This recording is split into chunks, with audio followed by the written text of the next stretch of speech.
الحمد لله رب العالمين وأشهد أن لا إله إلا الله وحده لا شريك له وأشهد أن محمدا عبده ورسوله صلى الله عليه وعلى آله وأصحابه أجمعين أما بعد. സഹോദരങ്ങളെ, അടുത്ത സൂറത്ത് അൽ ഫലഖ്. നമ്മൾ കഴിഞ്ഞ ദിവസം സൂറത്ത് അൽ ഇഖ്ലാസിൻ്റെ കൂടെ ഈ സൂറത്തിൻ്റെ ഫضലിനെ കുറിച്ച് പറഞ്ഞിരുന്നു. ഈ മൂന്ന് സൂറത്തും ഒരുമിച്ച് മുഅവ്വിദാത്ത് എന്ന പേരിൽ അറിയപ്പെടുന്നുണ്ട്. അതുപോലെ ഇത് മൂന്നും ഒരുമിച്ച് ചൊല്ലാൻ വേണ്ടി, വായിക്കാൻ വേണ്ടി പഠിപ്പിച്ച സന്ദർഭങ്ങളുണ്ട്, രാവിലെയും വൈകുന്നേരവും, അതുപോലെ നമസ്കാരങ്ങൾക്ക് ശേഷം. ഈ മൂന്ന് സൂറത്തിനും പൊതുവായ ശ്രേഷ്ഠതയുള്ള സൂറത്തുകളാണ്. അൽ മുഅവ്വിദാത്ത് എന്ന പേരിലാണ് ഈ സൂറത്തുകൾ അറിയപ്പെടുന്നത്. സൂറത്തുൽ ഫലഖും സൂറത്തുൽ നാസും ഓതാൻ, സൂറത്തുൽ ഇഖ്ലാസിൻ്റെ കൂടെ ഈ മൂന്ന് സൂറത്തുകളും കൂടി ഓതാൻ പഠിപ്പിച്ചിട്ടുള്ള സന്ദർഭങ്ങളാണ്. ഒന്ന് രാവിലെയും വൈകുന്നേരവും, അതുപോലെ നമസ്കാരങ്ങൾക്ക് ശേഷം. ഉഖബത്ത് ഇബ്നു ആമിർ റളിയല്ലാഹു നിന്ന് ഉദ്ധരിക്കുന്ന ഹദീസ് കാണാം. അദ്ദേഹം പറഞ്ഞതായിട്ട് നബി സല്ലല്ലാഹു അലൈഹി വസല്ലമ എന്നോട് കൽപ്പിച്ചു, അമറനി റസൂലുള്ളാഹി സ്വല്ലല്ലാഹു അലൈഹി വസല്ലം അൻ അഖറഅ ബിഹിന്ന ഫി ദുബുരി കുല്ലി സ്വലാ. ഓരോ നമസ്കാരത്തിന് ശേഷവും ഈ മൂന്ന് സൂറത്തുകൾ ഓതാൻ നബി സല്ലല്ലാഹു അലൈഹി വസല്ലം എന്നോട് കൽപ്പിച്ചിട്ടുണ്ട്. അതുപോലെ തന്നെ മറ്റൊരു ഹദീസിൽ ഇതേ സഹാബി തന്നെ ഉഖബത്ത് ഇബ്നു ആമിർ റളിയല്ലാഹു അൻഹു തന്നെ പറയുന്നത് കാണാം, ഈ മൂന്ന് സൂറത്തുകളെക്കുറിച്ച്, ലാ യഅതിയന്ന അലൈക ലൈലത്തുൻ ഇല്ലാ ഖറഅതഹുന്ന ഫീഹ. ഈ മൂന്ന് സൂറത്തുകൾ ഓതാത്ത ഒരു രാത്രിയും നിനക്ക് കഴിഞ്ഞു പോകരുത് എന്ന് നബി സ്വല്ലല്ലാഹു അലൈഹി വസല്ലം പറഞ്ഞതായി. എന്നിട്ട് അദ്ദേഹം പറയുന്നു, വമാ അതത് അലയ്യ ലൈലത്തുൻ ഇല്ലാ ഖറഅതുഹുന്ന. ഞാൻ ഈ സൂറത്തുകൾ ഓതാത്ത ഒരു രാത്രിയും പിന്നീട് എൻ്റെ ജീവിതത്തിൽ ഉണ്ടായിട്ടില്ല. അപ്പോൾ ഈ മൂന്ന് സൂറത്തുകൾ ഓതേണ്ട രണ്ടാമത്തെ സന്ദർഭമാണ് രാവിലെയും വൈകുന്നേരവും. അതിൽപ്പെട്ടതാണ് രാത്രി. അതുപോലെ തന്നെ ഉറങ്ങുന്ന സമയത്ത് നബി സല്ലല്ലാഹു അലൈഹി വസല്ലം ഈ സൂറത്തുകൾ ഓതാറുണ്ടായിരുന്നു. ഈ സൂറത്തുകൾ ഓതി ശരീരത്തിൽ തടവാറുണ്ടായിരുന്നു. ആദ്യം കയ്യിലേക്ക് ഊതുക, പിന്നെ ഈ സൂറത്തുകൾ ഓതുക, പിന്നീട് തടവുക. നാലാമത്തെ സന്ദർഭം, നബി സല്ലല്ലാഹു അലൈഹി വസല്ലം രോഗം ബാധിച്ചാൽ ഈ സൂറത്തുകൾ മൂന്നും ഓതി മന്ത്രിക്കാറുണ്ടായിരുന്നു. ഇതൊക്കെ ഈ സൂറത്തുകൾ ഓതുന്ന സന്ദർഭങ്ങളാണ്. ഇതിൻ്റെ പേര് നേരത്തെ നമ്മൾ പറഞ്ഞതുപോലെ സൂറത്തുൽ ഫലഖ്, അതുപോലെ സൂറത്തു ഖുൽ അഊദു ബിറബ്ബിൽ ഫലഖ് എന്ന് ഹദീസിൽ വന്നിട്ടുണ്ട്. നബി സല്ലല്ലാഹു അലൈഹി വസല്ലം പറഞ്ഞതായി നേരത്തെ പറഞ്ഞ സഹാബി ഉഖബത്ത് ഇബ്നു ആമിർ അദ്ദേഹം പറയുന്നത് കാണാം. നബി സല്ലല്ലാഹു അലൈഹി വസല്ലം പറഞ്ഞു, ഉൻസിലത്ത് അലയ്യ ലൈലത സുവറുൻ ലം യുറ മിസ്ലുഹുന്ന. എനിക്ക് ഇന്നലെ രാത്രി ചില സൂറത്തുകൾ അവതരിച്ചിട്ടുണ്ട്, അതുപോലെയുള്ള സൂറത്തുകൾ ആരും കണ്ടിട്ടില്ല, അഥവാ അത്ര നല്ല സൂറത്തുകൾ വേറെയില്ല. എന്നിട്ട് പറഞ്ഞു, ഖുൽ അഊദു ബിറബ്ബിൽ ഫലഖ് ഖുൽ അഊദു ബിറബ്ബിൻ നാസ്. ഇതാണ് ഈ സൂറത്തിൻ്റെ മറ്റൊരു പേര്, ഖുൽ അഊദു ബിറബ്ബിൽ ഫലഖ്. അതുപോലെ മറ്റ് ചില പേരുകൾ കൂടി തഫ്സീറിൻ്റെ കിതാബുകളിൽ കാണാം. ഒരു പേര് ചില മുൻഗാമികൾ പറഞ്ഞിട്ടുള്ളത് അൽ മുശഖ്ഷിഖത്താൻ. മുശഖ്ഷിഖത്താൻ എന്ന് പറഞ്ഞാൽ, ഷഖ് എന്ന് പറഞ്ഞാൽ അറബിയിൽ വളരെ ഒഴുക്കോടുകൂടി സംസാരിച്ചു എന്നാണ്. അപ്പോൾ നമുക്കറിയാം, എല്ലാവരും ധാരാളമായിട്ട് ഓതുന്ന സൂറത്തുകളാണ്, വളരെ എളുപ്പത്തിൽ ഓതാൻ സാധിക്കുന്ന ചെറിയ ആയത്തുകളൊക്കെയാണ്. ആ അർത്ഥത്തിൽ മുശഖ്ഷിഖത്താനി എന്നൊരു പേരുണ്ട് സൂറത്ത് അൽ ഫലഖിനും അന്നാസിനും. അതുപോലെ മറ്റ് ചില മുൻഗാമികൾ പറഞ്ഞത് കാണാം, അൽ മുഖഷ്ഖിഷത്താൻ. മുഖഷ്ഖിഷത്താൻ എന്ന് പറഞ്ഞാൽ തഖഷ്ഖശ എന്ന് പറഞ്ഞാൽ രോഗം മാറി എന്നാണ് അർത്ഥം. അപ്പോൾ രോഗം മാറി, അതുപോലെ തന്നെ മുക്തമായി എന്ന് പറയാം മലയാളത്തിൽ, ഒരു കാര്യത്തിൽ നിന്ന് മാറി ശുദ്ധമായി എന്നൊക്കെ. അപ്പോൾ എല്ലാവിധ ഷർറുകളിൽ നിന്നും, അതുപോലെ പ്രത്യേകിച്ച് നിഫാഖിൽ നിന്ന് മോചനം കിട്ടുന്ന സൂറത്താണ് എന്നൊക്കെ ഇതിനെ വിശദീകരിച്ചതായി കാണാൻ സാധിക്കും തഫ്സീറുകളിൽ. അപ്പോൾ ഇതൊക്കെയാണ് ഈ സൂറത്തിൻ്റെ പേരുകൾ. ഒരു സൂറത്തിന് കുറേ പേരുകൾ ഉണ്ടാവുക എന്നുള്ളത് അതിൻ്റെ ഫضലിനെ സൂചിപ്പിക്കുന്ന കാര്യമാണ്. അറബികൾ മൂല്യമുള്ള, മഹത്വമുള്ള കാര്യങ്ങൾക്ക് കൂടുതൽ പേരുകൾ വിളിക്കും. വാളിന് കുറേ പേരുകളുണ്ട് അറബിയിൽ. അതുപോലെ നമുക്കറിയാം, അള്ളാഹുവിൻ്റെ ഇസ്മുകൾ, അസ്മാഉൽ ഹുസ്ന, എണ്ണമില്ലാത്ത അത്രയും അസ്മാ ഉണ്ട്. അതുപോലെ ഉള്ളതാണ് ഈ സൂറത്തിൻ്റെ പേരുകൾ. ഇനി ഈ സൂറത്ത് അവതരിച്ചത് മക്കയിലാണോ മദീനയിലാണോ എന്ന് രണ്ട് അഭിപ്രായങ്ങളുണ്ട്. സഹാബത്തിൽ നിന്ന് തന്നെ അഭിപ്രായ വ്യത്യാസം കാണാൻ സാധിക്കും, അല്ലെങ്കിൽ വളരെ മുൻഗാമികളായ ആളുകളിൽ നിന്ന് തന്നെ. മക്കയിൽ അവതരിച്ചതാണ് എന്ന് ആധാറുകളുണ്ട്, അതുപോലെ മദീനയിലാണ് എന്നും പറയുന്നത് കാണാം. പക്ഷേ നമ്മുടെ മുന്നിൽ വ്യക്തമായൊരു തെളിവുണ്ട് ഇത് മദീനയിൽ അവതരിച്ചതാണ് എന്നുള്ളത്. എന്താണ്? ഉഖ്ബത്ത് ബിൻ ആമിർ റളിയല്ലാഹു അൻഹു ഈ സൂറത്തിനെ കുറിച്ച് പറഞ്ഞു, ഉൻസിലത്ത് അലയ്യ ലൈല, ഇന്നലെ രാത്രി അവതരിച്ചു എന്നാണ് പറയുന്നത്. ഉഖ്ബത്ത് ബിൻ ആമിർ എന്ന് പറയുന്നത് ഹിജ്റക്ക് ശേഷം ഇസ്ലാം സ്വീകരിച്ച സഹാബിയാണ്. അദ്ദേഹം അഹ്ലു സുഫയിൽപ്പെട്ട ആളായിരുന്നു. അതുകൊണ്ട് ഇത് മദീനയിൽ അവതരിച്ചതാണ് എന്നതിൽ സംശയമില്ല. പിന്നെ ഈ സൂറത്ത് അവതരിച്ചത്, അതുപോലെ സൂറത്തുൻ നാസും, ഈ രണ്ട് സൂറത്തുകൾ അവതരിച്ചത് നബി സല്ലല്ലാഹു അലൈഹി വസല്ലമയ്ക്ക് സിഹർ ബാധിച്ച സന്ദർഭത്തിലായിരുന്നു. ലബീദ് ബിനുൽ ആസം എന്ന് പറയുന്ന യഹൂദി നബി സല്ലല്ലാഹു അലൈഹി വസല്ലമയ്ക്ക് സിഹർ ചെയ്തു. അപ്പോഴാണ് ഇത് അവതരിച്ചത് എന്ന ഒരു അഭിപ്രായം പല തഫ്സീറുകളും കാണാം. അതുപോലെ അസ്ബാബുൻ നുസൂലിനെ കുറിച്ച് എഴുതിയിട്ടുള്ള അറിയപ്പെട്ട കിതാബുകളിലൊക്കെ ഇമാം സുയൂത്തിയുടെ ലുബാബുൻ നുഖൂൽ എന്ന് പറയുന്ന കിതാബിലും ഇതുപോലെയുള്ള കിതാബുകളിലൊക്കെ ഇങ്ങനെ ഒരു സംഭവം കാണാം. പക്ഷേ അതിന് വ്യക്തമായ തെളിവില്ല. നബി സല്ലല്ലാഹു അലൈഹി വസല്ലമക്ക് സിഹർ ചെയ്തതിന് തെളിവുണ്ട്, ബുഖാരി മുസ്ലിമിലുള്ള ഹദീസാണ്. പക്ഷേ ആ സന്ദർഭത്തിലാണ് ഈ സൂറത്ത് അവതരിച്ചത് എന്ന് പറയുന്ന റിവായത്തുകൾ ദഈഫാണ്. നബി സല്ലല്ലാഹു അലൈഹി വസല്ലമക്ക് സിഹർ ബാധിച്ചു എന്നത് ബുഖാരിയിൽ മുസ്ലിമിലുണ്ട്. ആ സംഭവത്തിൻ്റെ വിശദമായ റിവായത്തുകൾ, ആ സംഭവം കുറച്ചുകൂടി വിശദീകരിച്ചിട്ട് മറ്റ് ഹദീസ് കിതാബുകളിൽ വന്നിട്ടുണ്ട്. പക്ഷേ ആ കിതാബുകളിൽ വന്ന സനദുകളൊക്കെ പണ്ഡിതന്മാർ വിമർശിച്ചിട്ടുള്ളതാണ്. അല്ലാഹു അലം. അപ്പോൾ ഏതായിരുന്നാലും ഈ സൂറത്തിൻ്റെ അവതരണം മദീനയിലാണ്. അതിൻ്റെ മഹത്വം നമ്മൾ കണ്ടു, ഒരുപാട് പേരുകളുണ്ട് എന്ന് പറഞ്ഞു. ഇനി ഈ സൂറത്തിൻ്റെ ആശയം എന്താണ്? ഒന്നാമത്തെ ആയത്ത്, അല്ലെങ്കിൽ അതിന് മുമ്പായി ഈ സൂറത്തിൻ്റെ പൊതുവായ ലക്ഷ്യമെന്താണ്? നമ്മൾ മുമ്പ് പറഞ്ഞു ഓരോ സൂറത്തിനും ലക്ഷ്യങ്ങളുണ്ട്, മഖാസിദുണ്ട്. പുറത്ത് സൗണ്ടുണ്ടോ? പുറത്ത് സൗണ്ടില്ലല്ലോ. ഈ സൂറത്തിൻ്റെ അടിസ്ഥാന ലക്ഷ്യം, മഖ്സിദു സൂറ എന്ന് പറയുന്നത് എല്ലാവിധ ഷർറുകളിൽ നിന്നും അള്ളാഹുവിനോട് കാവൽ തേടുക, അൽ ഇസ്തിആദത്തു ബില്ലാഹ്. ഒരു ഇബാദത്താണ്, വളരെ മഹത്വമുള്ളൊരു ഇബാദത്താണ് അള്ളാഹുവിനോട് കാവൽ തേടുക എന്നുള്ളത്, ഇസ്തിആദത്ത് എന്നുള്ളത്. എന്താണ് ഇസ്തിആദത്ത് എന്ന് പറഞ്ഞാൽ? ഇതിനോട് സമാനമായ കുറച്ച് വാക്കുകളുണ്ട്. അതൊക്കെ മനസ്സിലാക്കിയാൽ ഇസ്തിആദത്ത് എന്താണെന്ന് വ്യക്തമാവും. ഇസ്തിഗാസ, ഇസ്തിആന, ഇസ്തിആദ, ഇതൊക്കെ പരസ്പരം സാദൃശ്യമുള്ള വാക്കുകളാണ്. എന്താണ് ഇതിൻ്റെയൊക്കെ വ്യത്യാസം? ഇതെല്ലാം ദുആയാണ്. എല്ലാം അള്ളാഹുവിനോട് അല്ലെങ്കിൽ ആരോടാണെങ്കിലും പ്രാർത്ഥിക്കുന്നതിൻ്റെ വ്യത്യസ്ത പേരുകളാണ്. ദുആയുടെ വ്യത്യസ്ത പേരുകളാണ് ഇസ്തിഗാസ, ഇസ്തിആന, ഇസ്തിആദ. ഈ മൂന്നും തമ്മിലുള്ള വ്യത്യാസം എന്താണെന്ന് മനസ്സിലാക്കിയാൽ ഇസ്തിആദത്ത് എന്താണെന്ന് വ്യക്തമാവും. ഇസ്തിഗാസ എന്ന് പറഞ്ഞാൽ ഒരു പ്രയാസത്തിൽ നമ്മൾ അകപ്പെട്ടു, നമുക്കൊരു രോഗം വന്നു, അല്ലെങ്കിൽ കടം ബാധിച്ചു, അല്ലെങ്കിൽ ഒരു യുദ്ധമുണ്ടായി, ഇങ്ങനെ നമ്മൾ പേടിക്കുന്ന ഒരു സംഭവം നമ്മുടെ ജീവിതത്തിൽ സംഭവിച്ചു, നമുക്ക് ഇഷ്ടമില്ലാത്തൊരു സംഭവം നമ്മുടെ ജീവിതത്തിലുണ്ടായി. അതിൽ നിന്ന് രക്ഷപ്പെടാൻ, മോചനം കിട്ടാനുള്ള തേട്ടം, അതിനെയാണ് ഇസ്തിഗാസ എന്ന് പറയുന്നത്. ഫസ്തഗാസഹുല്ലദീ മിൻ ശിയഅതിഹി അലല്ലദീ മിൻ അദുവ്വിഹി. മൂസാ നബി അലൈഹിസ്സലാം അദ്ദേഹം ഒരു ദിവസം ഒരു കാഴ്ച കാണുകയാണ്. അദ്ദേഹത്തിൻ്റെ ഖബീലയിൽപ്പെട്ട ഒരാളും, അഥവാ ഇസ്രായേലിയായിട്ടുള്ള ഒരാളും ഖിബ്തിയായിട്ടുള്ള ഒരാളും തമ്മിൽ അടി നടക്കുന്നു, അവർ തമ്മിൽ അടികൂടുന്നു. അപ്പോൾ ഫസ്തഗാസഹുല്ലദീ മിൻ ശിയഅതിഹി, ബനു ഇസ്രായേലിൽപ്പെട്ട വ്യക്തി ഇസ്തിഗാസ ചെയ്തു മൂസാ നബി അലൈഹി സ്വലാമിനോട്. അപ്പോൾ ഇസ്തിഗാസ എന്നുള്ള വാക്കിൻ്റെ ഭാഷയിൽ അർത്ഥമാണിത്. സാധാരണ കാര്യങ്ങളിൽ, മനുഷ്യന് സാധിക്കുന്ന കാര്യങ്ങളിൽ മനുഷ്യർക്ക് പരസ്പരം രക്ഷപ്പെടുത്താൻ, തന്നെ രക്ഷിക്കാൻ ചോദിക്കാം, ആവശ്യപ്പെടാം. അപ്പം അങ്ങനെ മൂസാ നബി അലൈഹി സ്വലാമിനോട് ഈ ഇസ്രായേലി സഹായം തേടി എന്നതിന് ഖുർആനിൽ ഈ വാക്ക് ഉപയോഗിച്ചിട്ടുണ്ട്. അതുപോലെ തന്നെ മനുഷ്യർക്ക് സാധിക്കാത്ത, സൃഷ്ടികൾക്ക് സാധിക്കാത്ത കാര്യങ്ങളിൽ ഇസ്തിഗാസ ചെയ്യുന്നത് ഇബാദത്താകും. ആ അർത്ഥത്തിൽ ഖുർആനിൽ ഈ വാക്ക് ഉപയോഗിച്ചത് നമുക്ക് കാണാം. ഇത്തസ്തഗീസൂന റബ്ബക്കും, നിങ്ങൾ യുദ്ധത്തിൻ്റെ സന്ദർഭത്തിൽ അള്ളാഹുവിനോട് ഇസ്തിഗാസ നടത്തിയപ്പോൾ എന്ന് പറഞ്ഞു.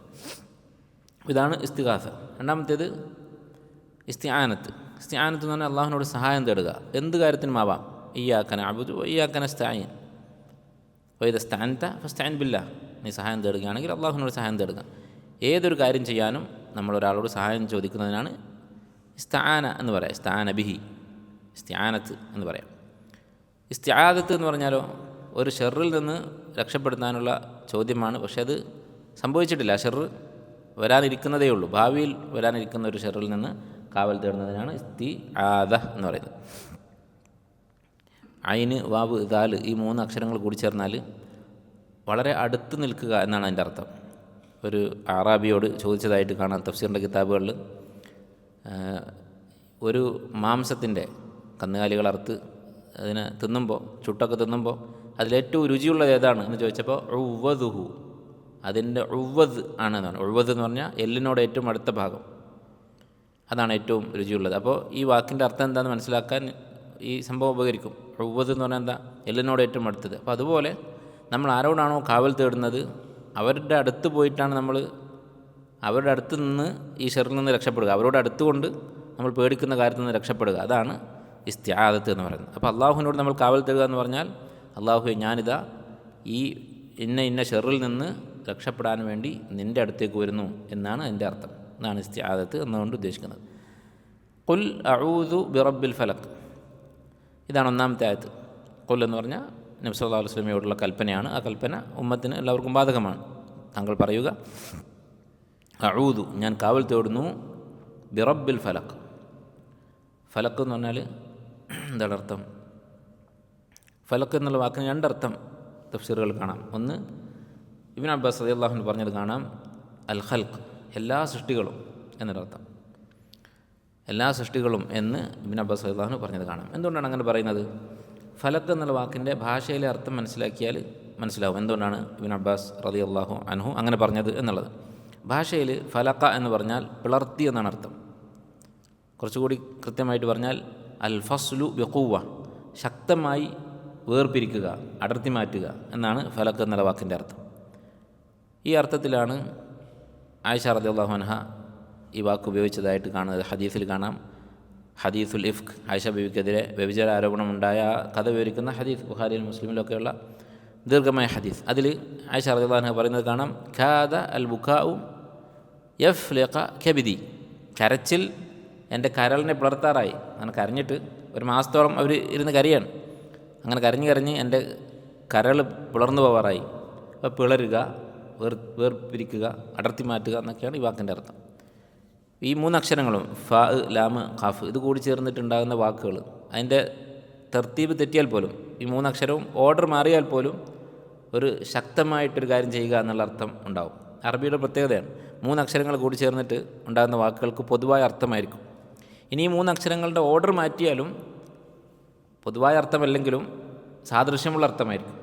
ഇപ്പോൾ ഫലക്ക് എന്ന് പറഞ്ഞാൽ അടർത്തി മാറ്റുക എന്നാണ്. ഫലക്ക എന്ന് പറഞ്ഞാൽ അടർത്തി മാറ്റി, ഫലക്ക് എന്ന് പറഞ്ഞാൽ അടർത്തി മാറ്റിയിട്ടുണ്ടാകുന്ന, അങ്ങനെ അടർന്നു മാറിയിട്ടുണ്ടാകുന്ന വസ്തുക്കൾ. പക്ഷേ ആ ഫലക്ക എന്ന് മാറ്റിയിട്ട് ക, ഫ, ലാം എന്നാക്കിയാലോ അടർത്തി മാറ്റുക എന്നില്ല, ശക്തമായി അടർത്തുക എന്ന അർത്ഥമില്ലെങ്കിലും ആ ശക്തം എന്നുള്ള അർത്ഥം അവിടെ ബാക്കിയാണ്. ഖുഫ്ൽ എന്ന് പറഞ്ഞാൽ പൂട്ട്, അല്ല, സാധനത്തെ പുറത്തു പോകാൻ സമ്മതിക്കാതെ ശക്തമായിട്ട് ബന്ധിക്കുകയാണ് ഖുഫ്ൽ എന്ന് പറയുന്നത്. അതുപോലെ തന്നെ ലഖഫ, ലാമ്, ഖാഫ്, ഫ. എന്താണ് ലഖഫ എന്ന് പറഞ്ഞാൽ? ലഖഫ യൽഖഫു എന്നാണ് അർത്ഥം. ഖുർആനിലുണ്ട് ഈ വാക്ക്. ഫഇദാ ഹിയ തൽഖഫു മാ യഫികൂൻ. മൂസാ നബി അലൈഹി സ്വലാമിൻ്റെ വടി പാമ്പായിട്ട് മറ്റുള്ള പാമ്പുകൾ അത് വിഴുങ്ങിക്കളഞ്ഞു. അപ്പോൾ വെറുതെ പതുക്കെ, സാധാരണ പാമ്പ് ഇരയെ പിടിക്കുന്ന പോലെ പതുക്കെയല്ല വിഴുങ്ങുന്നത്. തൽഖഫു എന്ന് പറഞ്ഞാൽ പെട്ടെന്ന് തന്നെ വളരെ ശക്തമായിട്ട് തന്നെ അതിനൊക്കെ വിഴുങ്ങിക്കളഞ്ഞു. അപ്പോൾ ഈ വാക്കിൻ്റെ അർത്ഥം, ഭാഷയിലുള്ള അർത്ഥം ഇതാണ്, ശക്തമായി അടർത്തി മാറ്റുക. അപ്പോൾ സൃഷ്ടികൾ എന്നുള്ള അർത്ഥത്തിൽ എന്തുകൊണ്ട് ഇബ്നു അബ്ബാസ് റളിയല്ലാഹു അൻഹു ഈ വാക്ക് ഉപയോഗിച്ചു?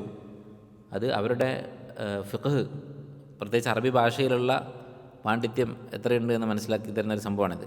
എല്ലാ സൃഷ്ടികളെന്ന് പറയാൻ കാരണം, അധിക സൃഷ്ടികളും അള്ളാഹു സുബ്ഹാനഹു വ തആല സൃഷ്ടിച്ചിട്ടുള്ളത് മറ്റൊരു സൃഷ്ടിയിൽ നിന്ന് അടർത്തി മാറ്റിക്കൊണ്ടാണ്. അല്ല, അള്ളാഹു ശൂന്യതയിൽ നിന്ന് സൃഷ്ടിച്ചു എന്ന് പറയുമ്പോൾ ഇത് അഖീദയിൽ പറയുന്നൊരു കാര്യമാണ്, അഹ്ലുസുന്നത്ത് വൽ ജമാഅത്തിൻ്റെ വിശ്വാസമാണ്. ശൂന്യതയിൽ നിന്ന് സൃഷ്ടിക്കുക എന്ന് പറഞ്ഞാൽ അതിനർത്ഥം ശുദ്ധ ശൂന്യതയിൽ നിന്ന്, ഒന്നുമില്ലായ്മയിൽ നിന്ന് സൃഷ്ടിച്ചു എന്നല്ല. ഹൽ അതാ അലൽ ഇൻസാനി ഹീനും മിനദ് ദഹ്രി ലം യകുൻ ഷൈഅൻ മദ്കൂറ, ഒന്നുമല്ലാത്തൊരു കാലം മനുഷ്യന് കഴിഞ്ഞു പോയിട്ടില്ലേ എന്ന് ചോദിച്ചാൽ എൻ്റെ അർത്ഥം എന്താ? ശുദ്ധ ശൂന്യതയായിരുന്നൊരു കാലം നമ്മുടെ ജീവിതത്തിൽ ഉണ്ടായിട്ടുണ്ടെന്നാണോ? അല്ല. നമ്മുടെ പിന്നിൽ നമ്മുടെ ഉപ്പമാരുണ്ട്, അവരുടെ ഉപ്പമാരുണ്ട്, അവരൊക്കെ ഇങ്ങനെ കൈമാറി ഉണ്ടായി വന്നതാണ് നമ്മൾ. ശൂന്യത എന്നുള്ളത് അടുത്ത കാലത്തൊന്നും ഉണ്ടായിട്ടില്ല. പക്ഷേ ശൂന്യതയാണ് അല്ലേ, ഈ ഇന്ദ്രിയത്തുള്ളിയായിരിക്കുന്ന, ബീജമായിരിക്കുന്ന ആ സന്ദർഭവും നമ്മുടെ ശരീരവും താരതമ്യം ചെയ്യുമ്പോൾ അത് ശൂന്യതയാണ്. അപ്പോൾ അള്ളാഹു അദമിൽ നിന്ന്, ശൂന്യതയിൽ നിന്ന് സൃഷ്ടിച്ചു എന്ന് പറയുന്നത് കൊണ്ട് അഹ്ലുസുന്നത്ത് ഉദ്ദേശിക്കുന്നത് ശുദ്ധമായ ശൂന്യത, ഒന്നുമില്ലാത്ത അവസ്ഥ എന്നല്ല. ഒന്നുമില്ലാത്ത അവസ്ഥയിൽ നിന്ന് സൃഷ്ടിക്കാൻ അള്ളാഹുവിന് കഴിയും, അള്ളാഹു സൃഷ്ടിച്ചിട്ടുണ്ട്. പക്ഷേ എല്ലാ സൃഷ്ടികളും അങ്ങനെ അല്ല. അധിക സൃഷ്ടികളെയും അള്ളാഹു സൃഷ്ടിച്ചിട്ടുള്ളത് മറ്റൊരു സൃഷ്ടിയിൽ നിന്നാണ്, ഒരു മാദ്ദത്തിൽ നിന്നാണ്. ആകാശഭൂമികളെപ്പോലും, ആകാശഭൂമികൾ എന്തിൽ നിന്നാണ് സൃഷ്ടിച്ചത്? ഇത് അഹ്ലുസുന്നത്തും ബിദ്അത്തിന്റെ കക്ഷികളും തമ്മിൽ വേർതിരിയുന്നൊരു വിഷയമാണ്. മറ്റുള്ള കക്ഷികൾ പലരും പറയുന്നത് ശൂന്യതയിൽ നിന്ന് സൃഷ്ടിച്ചു എന്നാണ്. എന്നാൽ അങ്ങനെയല്ല. വിശുദ്ധ ഖുർആൻ അല്ലാഹു തആല പറയുന്നത് എന്താണ്? സുമ്മ സ്തവ ഇല സമാഇ വഹിയ ദുഹാനുൻ, ഒരു ദുഹാൻ, പുകയായിരുന്നു ആകാശം എന്ന് പറയുന്നത്. ഫഖാല ലഹ വലിൽ അർദി ഇത്തിയാ തൗഅൻ ഔ കർഹൻ ഖാലത അതൈനാ ത്വായിഈൻ. അങ്ങനെ ആകാശവും ഭൂമിയുമായിക്കൊണ്ട് വരാൻ അള്ളാഹു അവരോട് കൽപ്പിച്ചു, അവർ അങ്ങനെയായി മാറി എന്നാണ്. അപ്പോൾ ഒരു ദുഹാനിൽ നിന്നാണ്, പുകയിൽ നിന്നാണ് ആകാശഭൂമികൾ സൃഷ്ടിച്ചിട്ടുള്ളത്. അതിനുശേഷമുള്ള സൃഷ്ടികളൊക്കെ മറ്റ് സൃഷ്ടികളിൽ നിന്നാണ് അള്ളാഹു സുബ്ഹാനഹു വ തആല സൃഷ്ടിച്ചിട്ടുള്ളത്. ആദം നബി അലൈഹി ഇസ്ലാമിനെ മണ്ണിൽ നിന്ന് സൃഷ്ടിച്ചു. അപ്പോൾ സൃഷ്ടികളൊക്കെ ഉണ്ടാകുന്നത് ഇങ്ങനെയാണ്. ആകാശഭൂമികളുടെ കാര്യം ഖുർആനിൽ നമ്മൾ കണ്ടു, സൂറത്ത് ഫുസ്സിലത്തിൽ. അതുപോലെ തന്നെ ഈ ഭൂമിയിലുള്ള വലിയൊരു സൃഷ്ടിയാണ് പുഴകൾ. പുഴകൾ എവിടെ നിന്നാണ് വരുന്നത്? വമിനൽ ഹിജാറത്തി മാ യതഫജ്ജറു മിൻഹുൽ അൻഹാർ, അല്ലേ? പാറകൾ പൊട്ടിയിട്ടാണ് അരുവികൾ ഉണ്ടാകുന്നത്, അതാണ് പിന്നെ പുഴയായി മാറുന്നത്. അതുപോലെ തന്നെ മനുഷ്യനുണ്ടാകുന്നത് ഗർഭാശയത്തിൽ നിന്ന് അത് പിളർത്തിയിട്ടാണ് പുറത്തു വരുന്നത്. മനുഷ്യൻ ഭക്ഷണത്തിന് ഉപയോഗിക്കുന്ന ചെടികൾ ഉണ്ടാകുന്നത് വിത്ത് പിളർത്തിയിട്ടാണ്. ഫാലിഖുൽ ഹബ്ബി വന്നവ, വിത്തിനെ പിളർത്തി ചെടികൾ മുളപ്പിക്കുന്നവൻ എന്ന് അള്ളാഹുവിനെ കുറിച്ച് ഉപയോഗിച്ചിട്ടുണ്ട്. അപ്പോൾ സൃഷ്ടികൾ അധികവും പുറത്തു വരുന്നത് ഈ ഒരു പ്രക്രിയയിലൂടെയാണ്, മറ്റൊരു സൃഷ്ടിയിൽ നിന്ന് വേർപെട്ടുകൊണ്ടാണ്.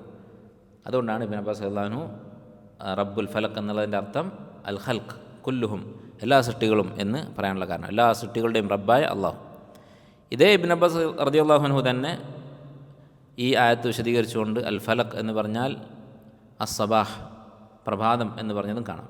കാരണം ഇരുട്ടിനെ പിളർത്തിയിട്ടാണ് പ്രഭാതം ഉണ്ടാകുന്നത്, വെളിച്ചം വരുന്നത്. അപ്പോൾ ഈ രണ്ട് തഫ്സീറുകളും പരസ്പര വിരുദ്ധമല്ല, രണ്ടും ഒരേ ആശയം തന്നെയാണ്.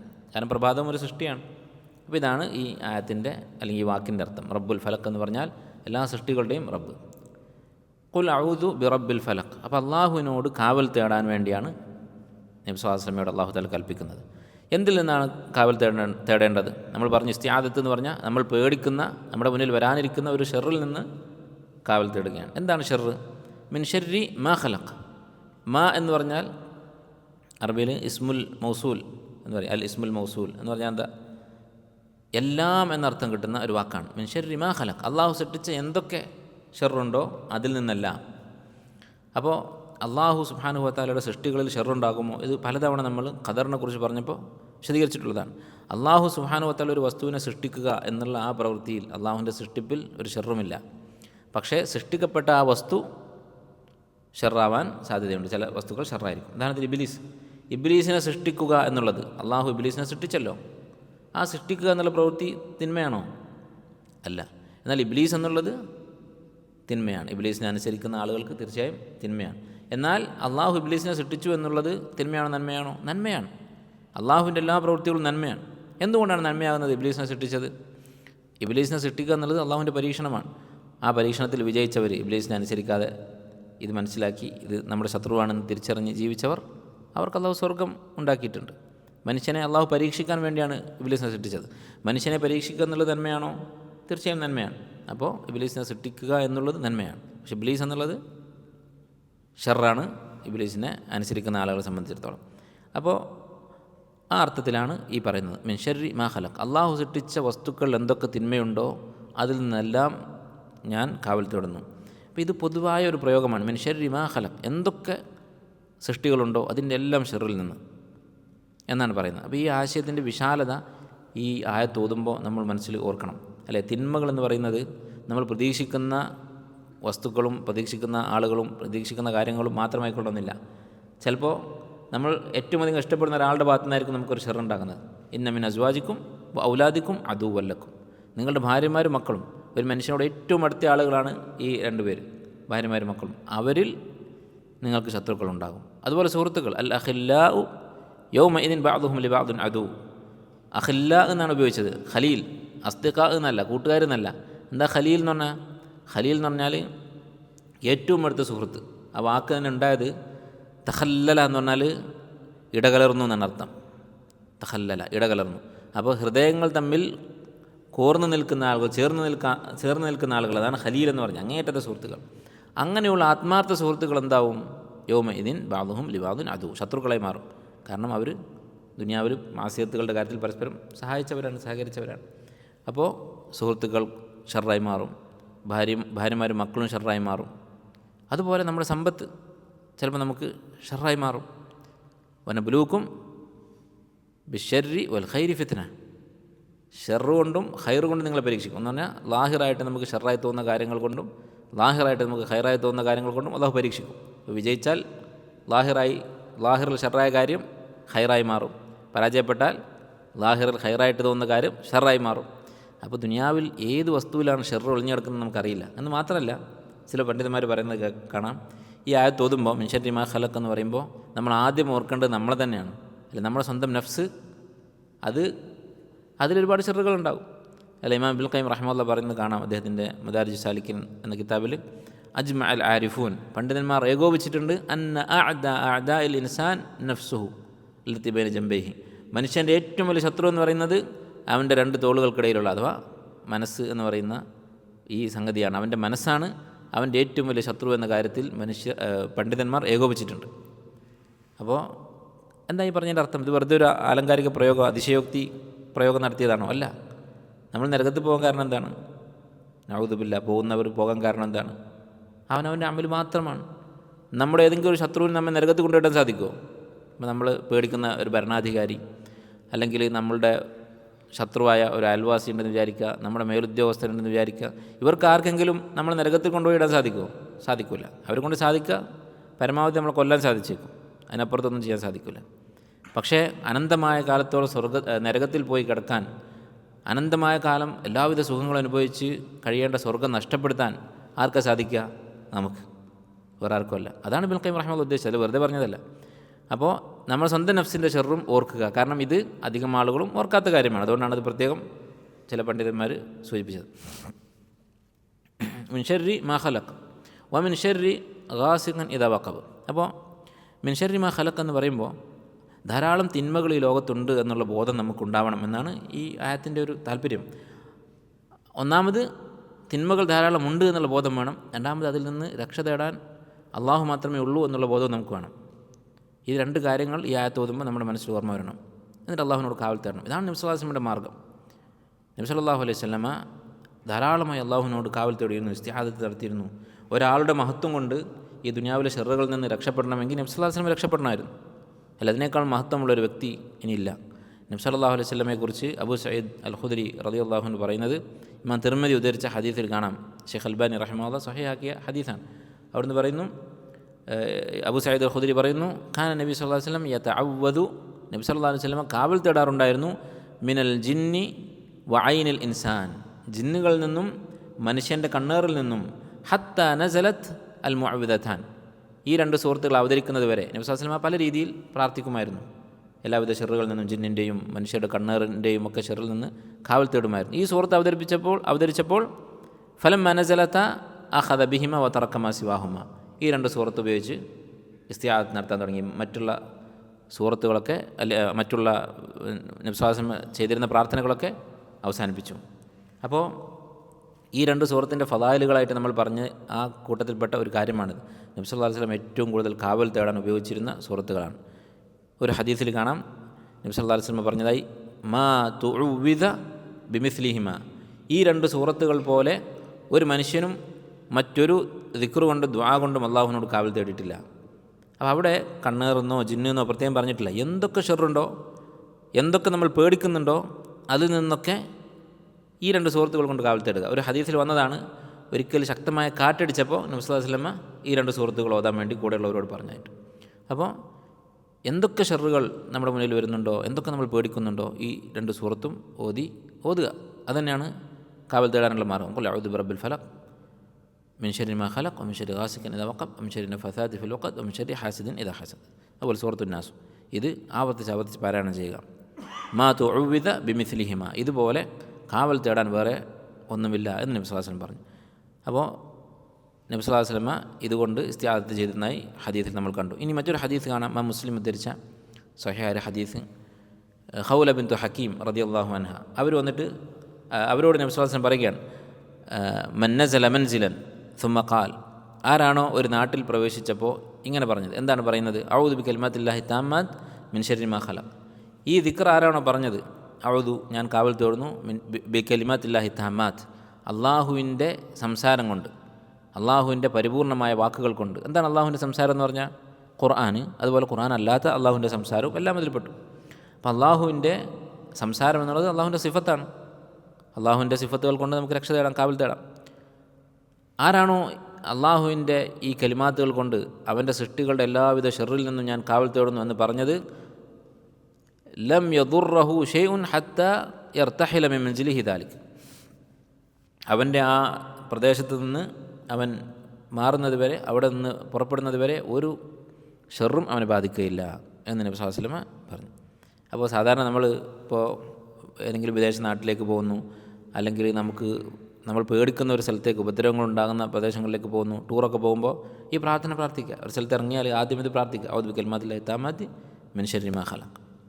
അതുപോലെ തന്നെ മറ്റൊരു ഹദീസ് കാണാം, ഇമാം മുസ്ലിം തന്നെ ഉദ്ധരിച്ച സ്വഹീഹായ ഹദീസിന് അബൂ ഹുറൈറ റളിയല്ലാഹു അൻഹു നിന്ന് ഉദ്ധരിക്കുന്നതാണ്. ഒരു സ്വഹാബി വന്നിട്ട് നബി സല്ലല്ലാഹു അലൈഹി വസല്ലമയോട് പറയും, മാ ലഖീതു മിനൽ അഖ്റബ് അല്ലത്തി ലദഗത്നിൽ ബാരിഹ, ഇന്നലെ രാത്രി ഒരു തേൾ എന്നെ കുത്തിയിട്ടുണ്ട്, അതിൻ്റെ ഒരു പ്രയാസം, ഇങ്ങനെയൊക്കെ പ്രയാസം ഉണ്ടായി, കുത്തിയപ്പോൾ എനിക്ക് ഇങ്ങനെയൊക്കെ ഉണ്ടായി എന്ന് ഈ സ്വഹാബി പറഞ്ഞു. നബി സല്ലല്ലാഹു അലൈഹി വസല്ലം പറഞ്ഞു, അമാ ഇന്നക ലൗ ഖുൽത ഹീന അംസൈത് അഊദു ബികലിമാത്തില്ലാഹി താമ്മാത്തി മിൻ ശർരി മാ ഖലഖ്, ഈ ദിക്ർ നീ തലേന്ന് വൈകുന്നേരം പ്രാർത്ഥിച്ചിരുന്നെങ്കിൽ ലം തദുറക്, ആ തേൾ നിന്നെ കുത്തുമായിരുന്നില്ല.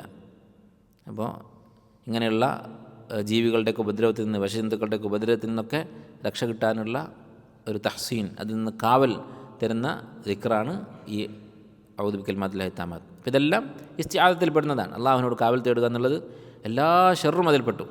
അല്ല, ഒരു നാട്ടിൽ പോകുമ്പോൾ അവിടുത്തെ ആളുകളെ കൊണ്ടുള്ള ഉപദ്രവം, അല്ലെങ്കിൽ ഇഴജന്തുക്കൾ, വിഷജീവികൾ, അതുപോലെ തന്നെ നബി സല്ലല്ലാഹു അലൈഹി വസല്ലം ചെയ്തിരുന്നത് പോലെ കണ്ണേറും പിശാചിൻ്റെയും ഷെറിൽ നിന്ന്, ഇങ്ങനെ എന്തൊക്കെ ഷെറുകളുണ്ടോ അതിൽ നിന്നെല്ലാമുള്ള ഇസ്തിആദത്ത്, അത് കാവൽ തേടുക എന്നുള്ളത് നമ്മൾ ചെയ്യേണ്ടതാണ് എന്നാണ് ഈ ആയത്ത് പഠിപ്പിക്കുന്നത്. മിൻ ശർരി മാ ഖലഖ്, അള്ളാഹുവിൻ്റെ എല്ലാ സൃഷ്ടികളിൽ നിന്നുള്ള ഷെറിൽ നിന്നും അള്ളാഹുവിനോടെ നമുക്ക് കാവൽ തേടാനുള്ളൂ. ഈ ഒരു വിഷയമാണ് സൂറത്തിൻ്റെ തുടക്കം സൂചിപ്പിക്കുന്നത്, റബ്ബുൽ ഫലഖ് എന്നുള്ളത്.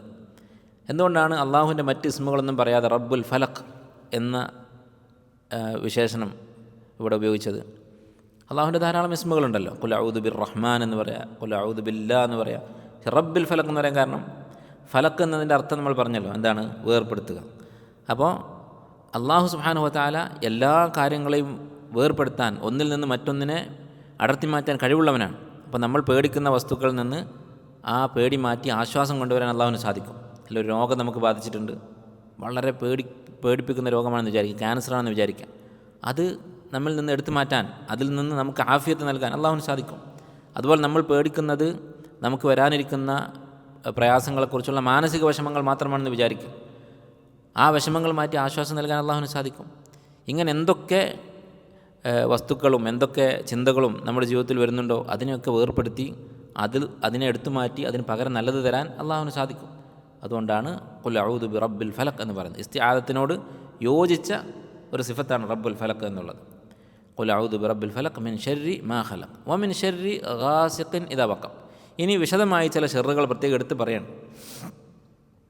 എല്ലാവിധ ഷെറുകളിൽ നിന്നും രക്ഷ തേടുന്നെന്ന് പറഞ്ഞതിന് ശേഷം ചില ഷെറുകളെ പ്രത്യേകം എടുത്ത് പറയണം. ഒന്ന്, മിൻ ശർരി ഗാസിഖിൻ, ഗാസിഖിൽ നിന്ന്. എന്താണ് ഗാസിഖ് എന്ന് പറഞ്ഞാൽ?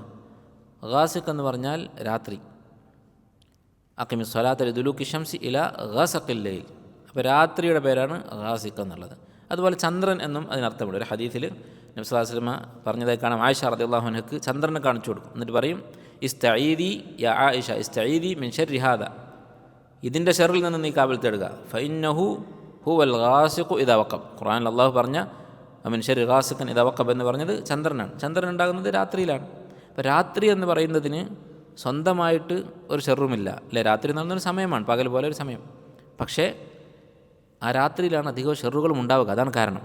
അല്ല, നമ്മൾ ആലോചിച്ച് നോക്കിയാൽ ഇന്നും, അല്ലെങ്കിൽ ചിലപ്പോൾ ആളുകൾക്ക് തോന്നാം, പണ്ട് കാലത്ത് ഇഴജന്തുക്കളെയും വിഷജീവികളൊക്കെ പേടിക്കണമായിരുന്നു രാത്രി, ഇപ്പോൾ വെളിച്ചം വന്നു, കറണ്ട് വന്നു, അതുകൊണ്ട് ഇതൊന്നും ആവശ്യമില്ല. പക്ഷേ ഇന്നും അധിക തിന്മകൾ നടക്കുന്നത് രാത്രിയിലാണ്. നിങ്ങൾ നോക്കിയാൽ നമ്മൾ മാധ്യമങ്ങളിൽ കാണുന്ന തിന്മകൾ, കുറ്റകൃത്യങ്ങൾ, കൊലപാതകമായാലും അതുപോലെ തന്നെ വ്യഭിചാരമായാലും മോഷണമായാലും പിടിച്ചുപറിയായാലും അധികവും നടക്കുന്നത് രാത്രി തന്നെയാണ് ഇപ്പോഴും. അപ്പോൾ തിന്മകൾ പ്രചരിക്കുന്ന സമയമാണ് രാത്രി എന്ന് പറയുന്നത്. അതിന് ഭൗതികമായ അല്ലെങ്കിൽ നമുക്ക് നേർക്കുനേരെ കാണാവുന്ന കാരണങ്ങളുമുണ്ട്, അതല്ലാത്ത കാരണങ്ങളുമുണ്ട്. എന്താണ് നേർക്കുനേരെ കാണാവുന്ന കാരണം? ഇരുട്ടാണ് രാത്രി, അപ്പോൾ തിന്മകൾ ചെയ്യാൻ സൗകര്യമാണ്. അതുപോലെ ആളുകൾ ഉറങ്ങുന്ന സമയമാണ്. ഇനി ഇരുട്ടില്ലെങ്കിലും വെളിച്ചാണെങ്കിലും ആൾക്കാർ കിടന്നുറങ്ങും, അപ്പോൾ അവിടെ സൗകര്യമാണ് തിന്മകൾ ചെയ്യാൻ, ആളുകൾ ശ്രദ്ധിക്കില്ല. രണ്ടാമത്തേത്, നമുക്ക് നേർക്കുനേരെ കാണാൻ പറ്റാത്ത രഹസ്യമായ ചില കാരണങ്ങളുണ്ട്. അതെന്താണ്? പിശാചുക്കൾ രാത്രിയിൽ സജീവമാകും. ഒരു ഹദീസിൽ കാണാം, രാത്രിയായാൽ ഇദസ്തൻജഹൽ ലൈലു ഫകുഫു സുബിയാനക്കും, രാത്രി ഇങ്ങനെ കടന്നു വന്നാൽ നിങ്ങൾ മക്കളെ അടക്കി നിർത്തുക, പിടിച്ചു വെക്കുക വീട്ടിൽ. ഫൈന്ന ഷയാത്തീന തൻതശിറു ഹീന ഇതിൻ, ആ സമയത്ത് പിശാചുക്കൾ ഇറങ്ങി നടക്കുന്ന സമയമാണ്. ഫൈദ ദഹബ ആമത്തുൽ ലൈലി ഫഖല്ലൂഹും, അങ്ങനെ കുറച്ച് സമയം കഴിഞ്ഞാൽ പിന്നെ അവരെ തുറന്നു വിടാം. അപ്പോൾ ഇത് ഒരു നല്ല അദബാണ്. കുട്ടികളെ മഗ്രിബായാൽ പുറത്തു വിടാതിരിക്കുക.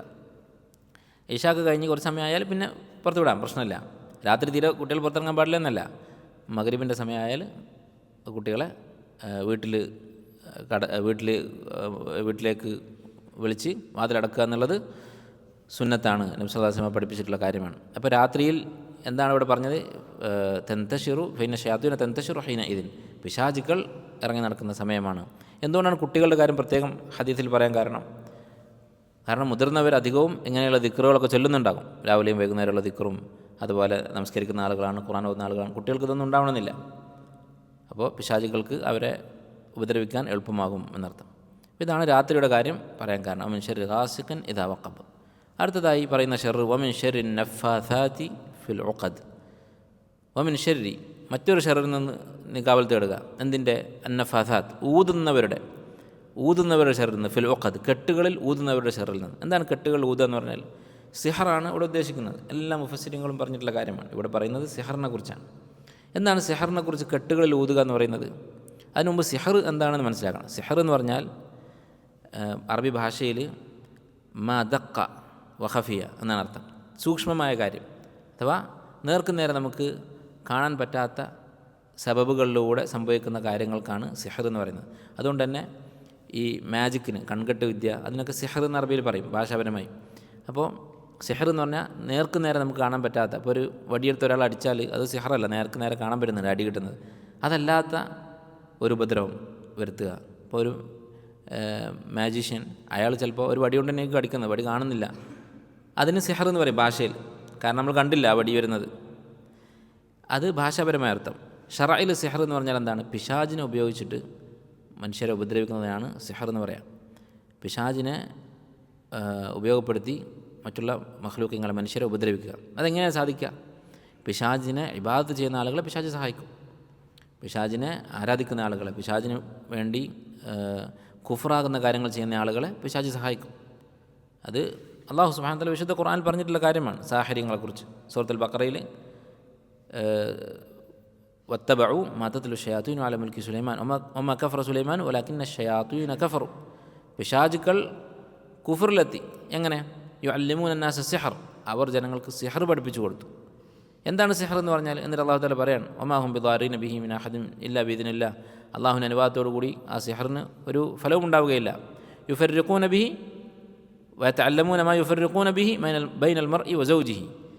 ഭാര്യ ഭർത്താക്കന്മാരെ തമ്മിൽ അവർ തെറ്റിക്കുന്ന കാര്യമാണ് അവർ പഠിക്കുന്നതും പഠിപ്പിക്കുന്നതും. അപ്പോൾ സിഹർ എന്ന് പറഞ്ഞാൽ ഭാര്യ ഭർത്താക്കന്മാരെ തമ്മിൽ തെറ്റിക്കും, അത് നടപ്പിലാക്കുന്നത് പിശാചുക്കളാണെന്നൊക്കെ ഈ ആയത്തിൽ നിന്ന് മനസ്സിലാക്കാൻ സാധിക്കും. അപ്പോൾ പിശാചുക്കൾ ഉപയോഗപ്പെടുത്തി മനുഷ്യനെ ഉപദ്രവിക്കുന്നതാണ് സിഹർ എന്ന് പറയുന്നത്. ഇതിൽ അത്ഭുതപ്പെടാനൊന്നുമില്ല. ഇത് സിഹർ ഉണ്ട് എന്ന് വിശ്വസിച്ചാൽ തന്നെ ഷിർക്കാവും എന്ന് പറയുന്ന ആളുകളുണ്ട്.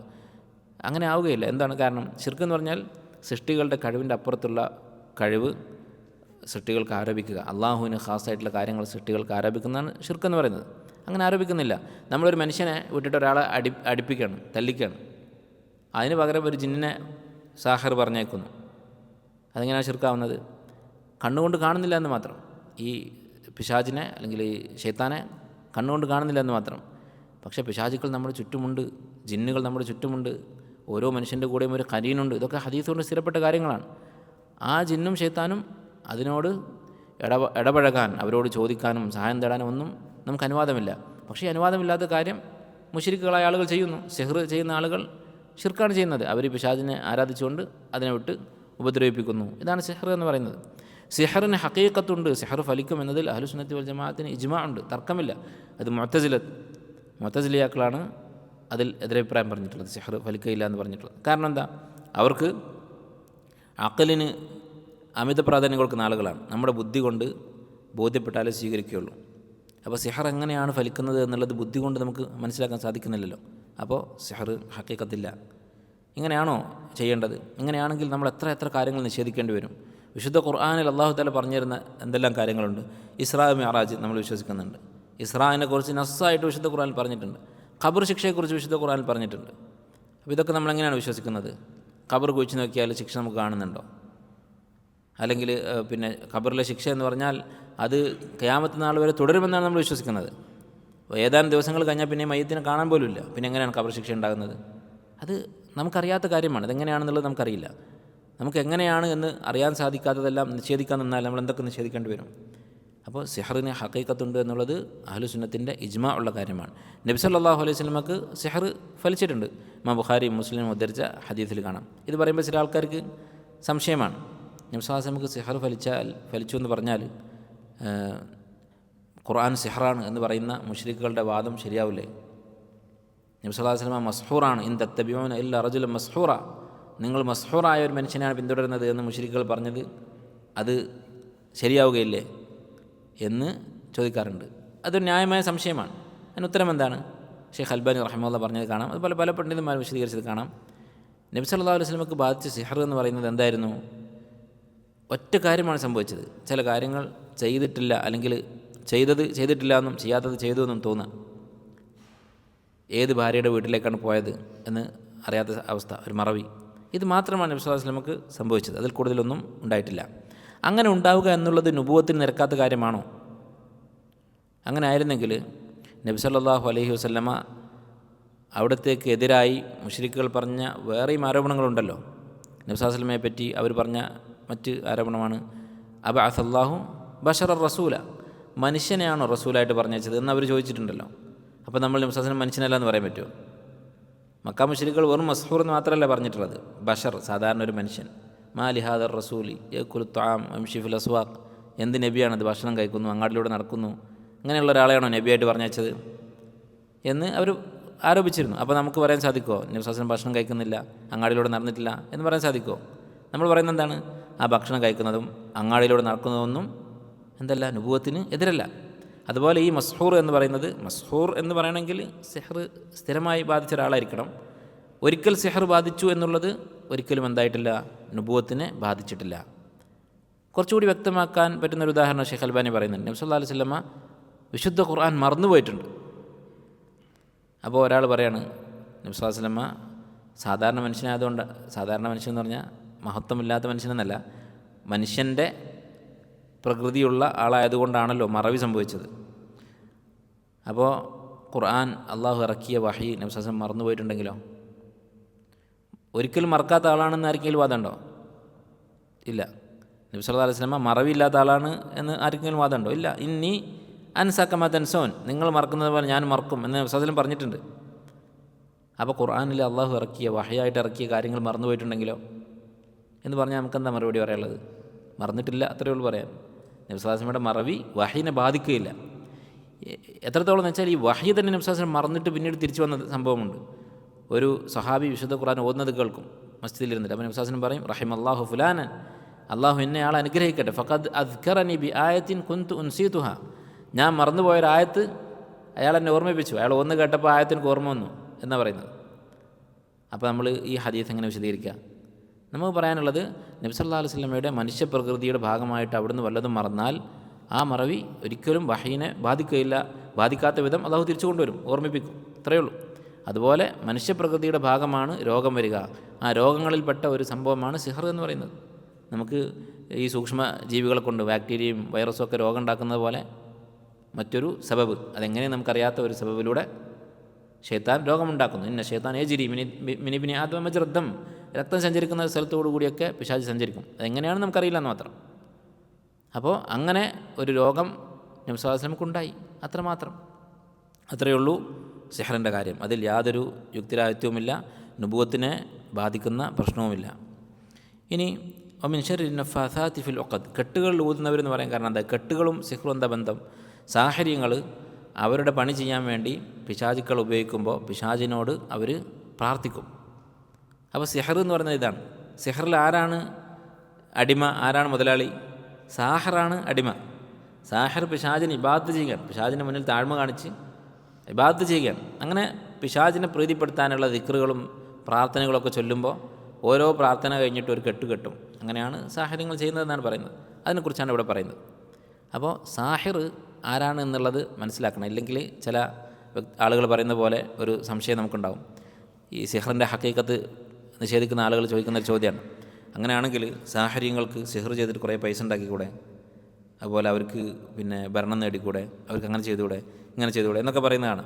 അല്ലെങ്കിൽ മറ്റേ ഇന്ന രാജ്യങ്ങൾ തമ്മിൽ യുദ്ധം നടന്നപ്പോൾ അവിടെ സിഹ്റാൻ ചെയ്താൽ പോരായിരുന്നോ, 2 സാഹിറിനെ പറഞ്ഞാൽ പോരായിരുന്നോ എന്നൊക്കെ ചോദിക്കുന്നത് കാണാം. എന്തുകൊണ്ടാണ് അങ്ങനെ സാധിക്കാത്തത്? സാഹര്യങ്ങൾക്ക് അവർക്ക് തോന്നിയതൊക്കെ ചെയ്യാൻ സാധിക്കാത്തത്? സാഹര്യങ്ങൾ ജ്യോത്സ്യന്മാരെ പോലെയാണ്. ജ്യോത്സ്യന്മാരും സാഹര്യങ്ങൾ ഒരേ വർഗ്ഗമാണ്. പിശാചിനെ ഉപയോഗിച്ച് വിവരങ്ങൾ നേടുന്ന ആളുകളാണ് ജ്യോത്സ്യന്മാർ. പിശാചിനെ ഉപയോഗിച്ച് ആളുകൾ ഉപദ്രവിക്കുന്നവരാണ് സാഹര്യങ്ങൾ. ജ്യോത്സ്യന്മാരെക്കുറിച്ച് നബി സ്വല്ലല്ലാഹു അലൈഹി വസല്ലം പറഞ്ഞാൽ എന്താണ്?